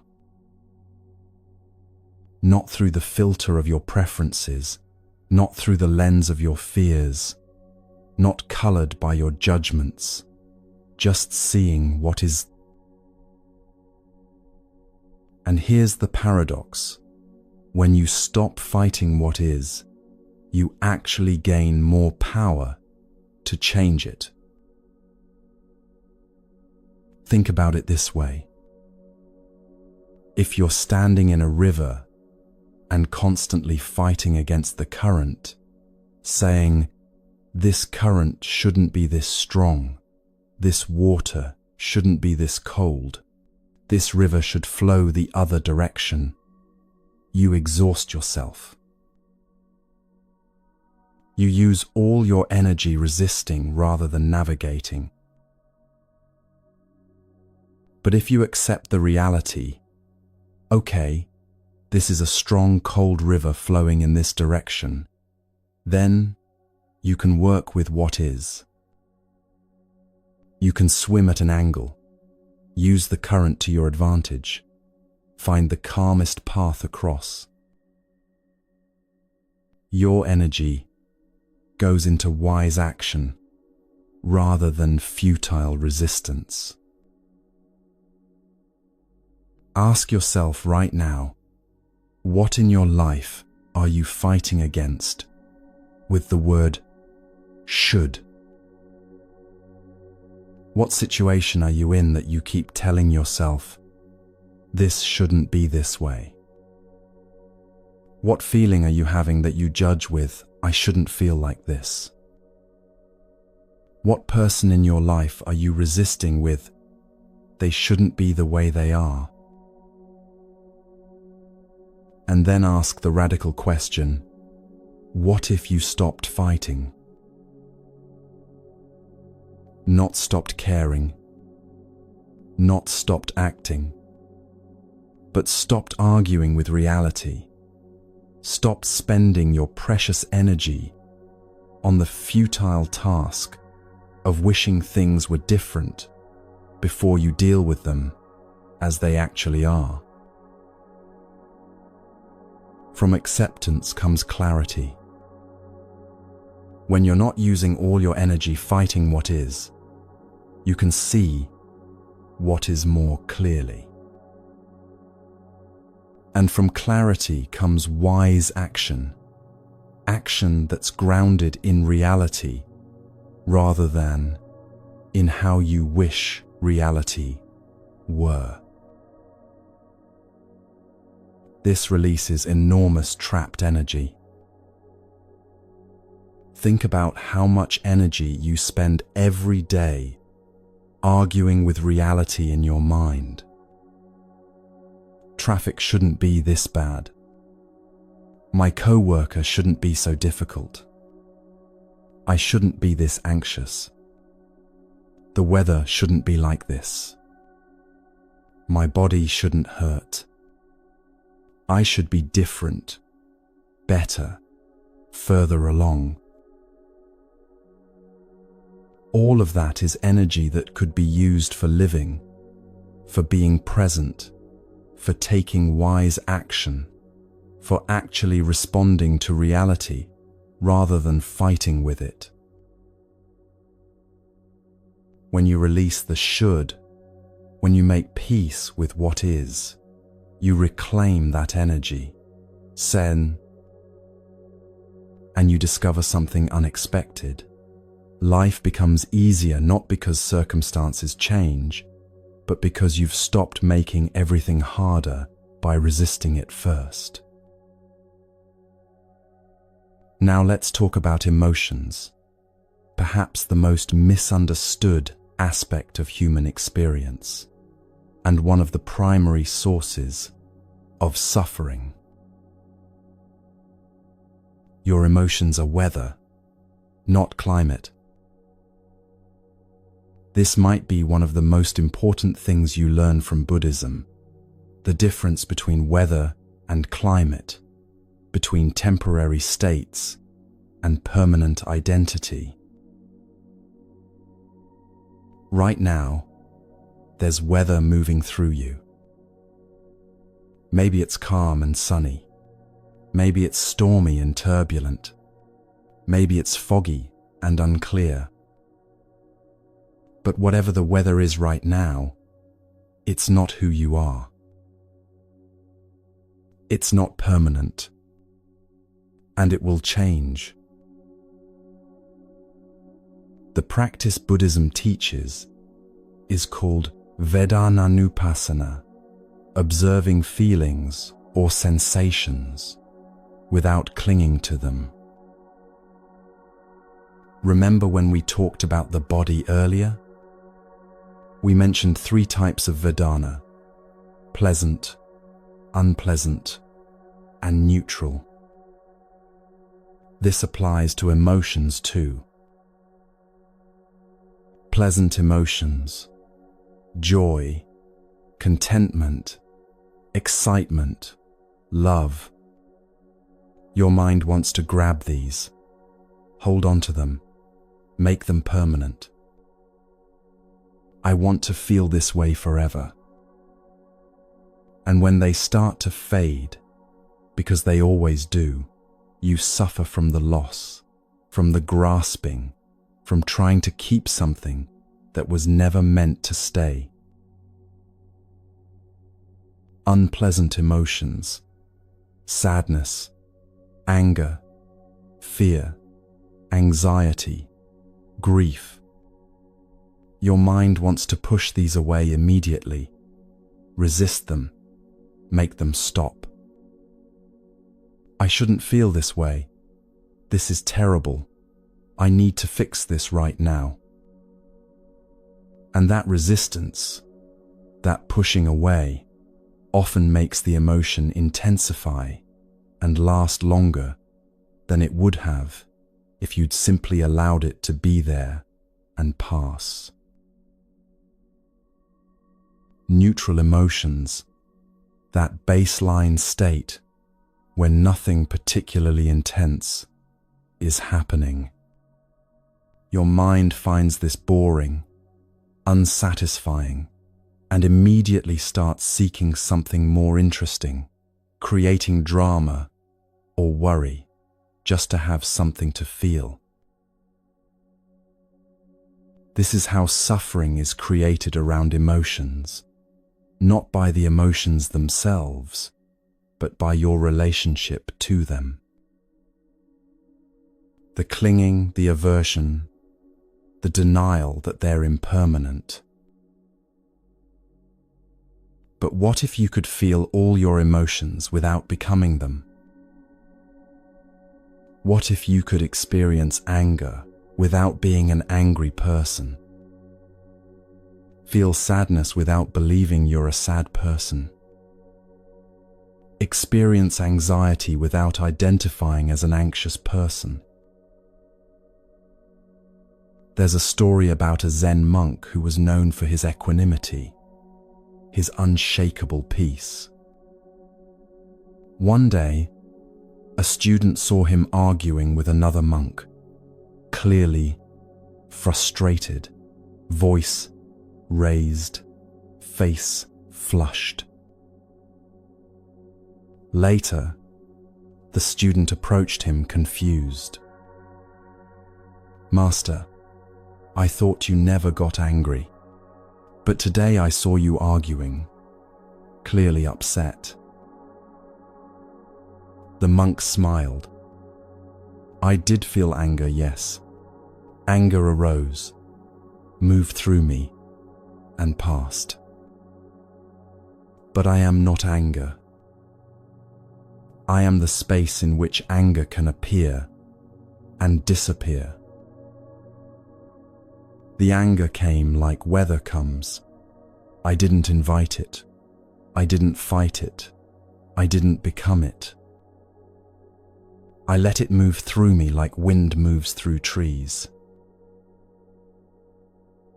This is the practice, not suppressing emotions, not pretending you don't feel what you feel, but also not identifying with emotions as if they define you.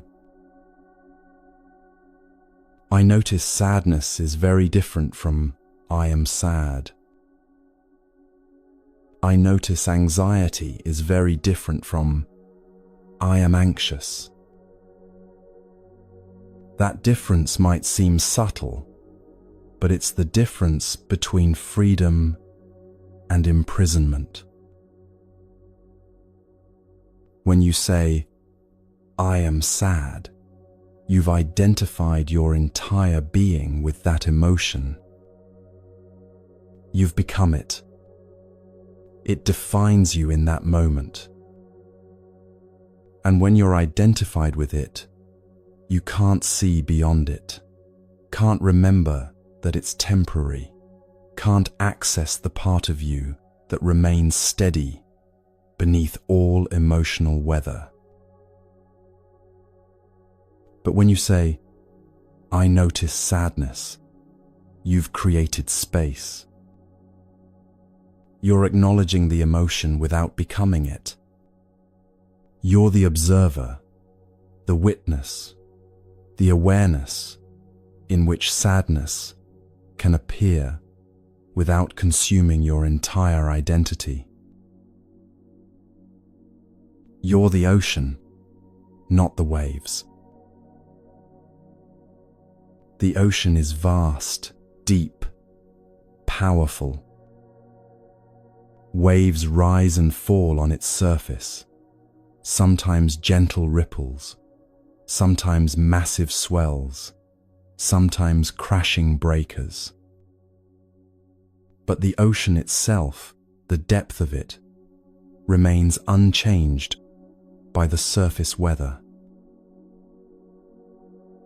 You are like that ocean. Your emotions are like the waves, real, powerful, worthy of attention, but not the totality of what you are. They rise from the depth, crest, and dissolve back into the depth. And you, the awareness, the consciousness, the depth itself, remain. This is what surfing means in Buddhist practice. You're not trying to stop the waves or calm the ocean, or achieve some impossible flat stillness. You're learning to ride the waves without drowning, to stay balanced as they lift you up and set you down, to respect their power without being destroyed by it. The practice is allowing. When an emotion comes, any emotion, can you allow it to be there without immediately trying to change it, fix it, push it away, or grasp onto it? Can you give it space to exist, to express itself, to move through you without resistance? This doesn't mean you act on every emotion. Feeling anger doesn't mean you have to yell at someone. Feeling fear doesn't mean you have to run away. Feeling attraction doesn't mean you have to pursue it. Allowing emotions doesn't mean letting them control your behavior. It means giving them permission to exist in your awareness without immediately reacting to them or trying to make them disappear. And here's what's beautiful. When you allow emotions to be there without resistance, they complete their natural cycle faster. Emotions are designed to arise, peak, and pass. That's their nature. Like waves, like weather, like everything else in this impermanent universe. But when you resist them, when you fight them, or suppress them, or try to think your way out of them, you interrupt their natural cycle. You trap them, and they stay longer, grow stronger, become more problematic. When you allow them, yes, sadness, you can be here, I won't fight you, they complete their journey and naturally dissolve. They come, they peak, they pass, always. Nothing in your emotional life is permanent, except your capacity to be aware of it all. The joy you feel today will fade. Enjoy it while it's here, but don't cling to it as if it defines your worth or determines your future happiness. The sadness you feel today will also fade. Honor it, feel it. Let it teach you what it has to teach, but don't believe it will last forever or that it defines who you are. This is how you live with your emotions without being ruled by them. This is how you feel everything without being destroyed by anything. This is how you remain human, fully feeling, fully alive, without losing yourself in the storm. The weather changes. Always. But you remain. And in that remaining, in that steady awareness that holds all emotions without being defined by any of them, you find a peace that doesn't depend on circumstances, a stability that exists beneath the surface turbulence, a freedom that was there all along, waiting for you to recognize it. You're not your emotions. You're not your thoughts. You're not the weather. You're the vast, spacious, unchanging awareness in which all of this appears and disappears, arises and passes, comes and goes, like waves on an infinite ocean. And that awareness, that is who you really are.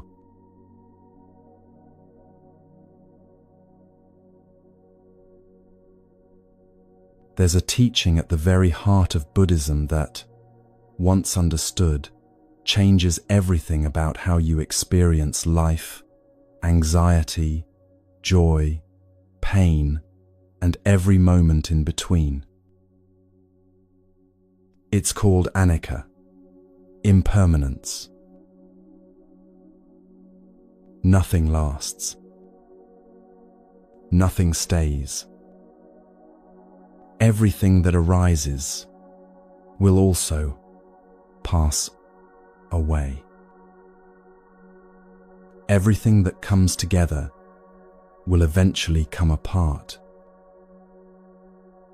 Every beginning contains its ending, and every ending contains the seeds of a new beginning. This isn't meant to be depressing. In fact, it's the opposite. It's one of the most liberating truths you'll ever encounter.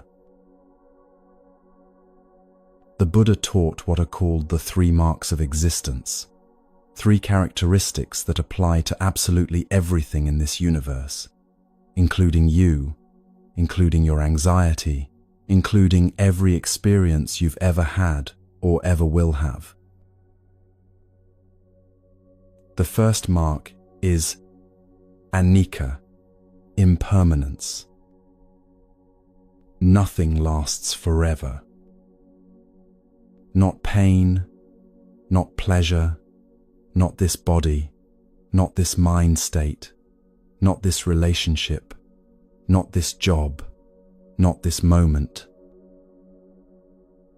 Everything is in constant flux, constantly changing, constantly becoming something else. The second mark is dukkha, often translated as suffering, but more accurately understood as unsatisfactoriness. And here's the connection. Suffering arises when we cling to things that are impermanent, as if they were permanent. When we try to hold on to the pleasant moments as if they'll never end, or when we resist the unpleasant moments as if they'll last forever, we create suffering. The third mark is anatta, non-self or not self. You are not your temporary states. You are not the anxiety you feel today, the sadness that visited yesterday, the joy that might come tomorrow. These are all temporary weather patterns moving through the vast sky of your awareness. They come, they go, but the awareness itself, that which witnesses all of this, remains. These 3 marks work together, and understanding them transforms your relationship with anxiety specifically, and with life in general. Let me share a story about a mother who learned this teaching not from a book or a teacher, but from watching leaves fall. Her name was Chen, and she'd been struggling with profound grief after her teenage daughter was diagnosed with a chronic illness. Every day felt heavy, impossible, like walking through mud that never ended. She was drowning in the fear of what might happen, the anger at what had happened, the desperate wish that things could go back to how they were before. One autumn afternoon, sitting in her backyard, she watched leaves falling from the old maple tree. One by one, they released their grip on the branches and drifted down, some spinning, some gliding, each one making its own unique journey to the ground. She watched a particular leaf, bright red, beautiful, still clinging to a high branch. It held on through several gusts of wind, trembling but refusing to let go. She found herself identifying with that leaf, thinking about how she was holding on too, refusing to accept what was happening, fighting against the reality of her daughter's illness. And then the leaf let go. Not because it was forced, not because it gave up, but because it was time. It released, and instead of falling with violence or tragedy, it floated, graceful, gentle, finding its way down in its own time, landing softly on the earth where it would become nourishment for the tree's roots, helping new life grow when spring came. In that moment, Chen understood something profound. Everything has its season. Everything changes. Her daughter's health had changed and would continue to change, and fighting against that change was exhausting her, preventing her from being fully present for the life that was actually happening right now. She couldn't control whether her daughter got better or worse, but she could stop clinging to how things used to be. She could stop resisting how things were now. She could, like the leaf, release her grip and trust the process, even when she couldn't see where it would lead. This is the wisdom of impermanence. It's not about giving up or becoming passive. It's about recognizing what's true, what's real, what you can and cannot control. And in that recognition, finding a different kind of peace. You know the phrase, "This too shall pass." You've probably heard it 1,000 times, maybe even said it to yourself or others. But have you really felt its truth? This too shall pass. Both the pain and the joy. That's the part people often miss. They think of impermanence only when they're suffering, as a comfort. This won't last forever. But impermanence applies to everything.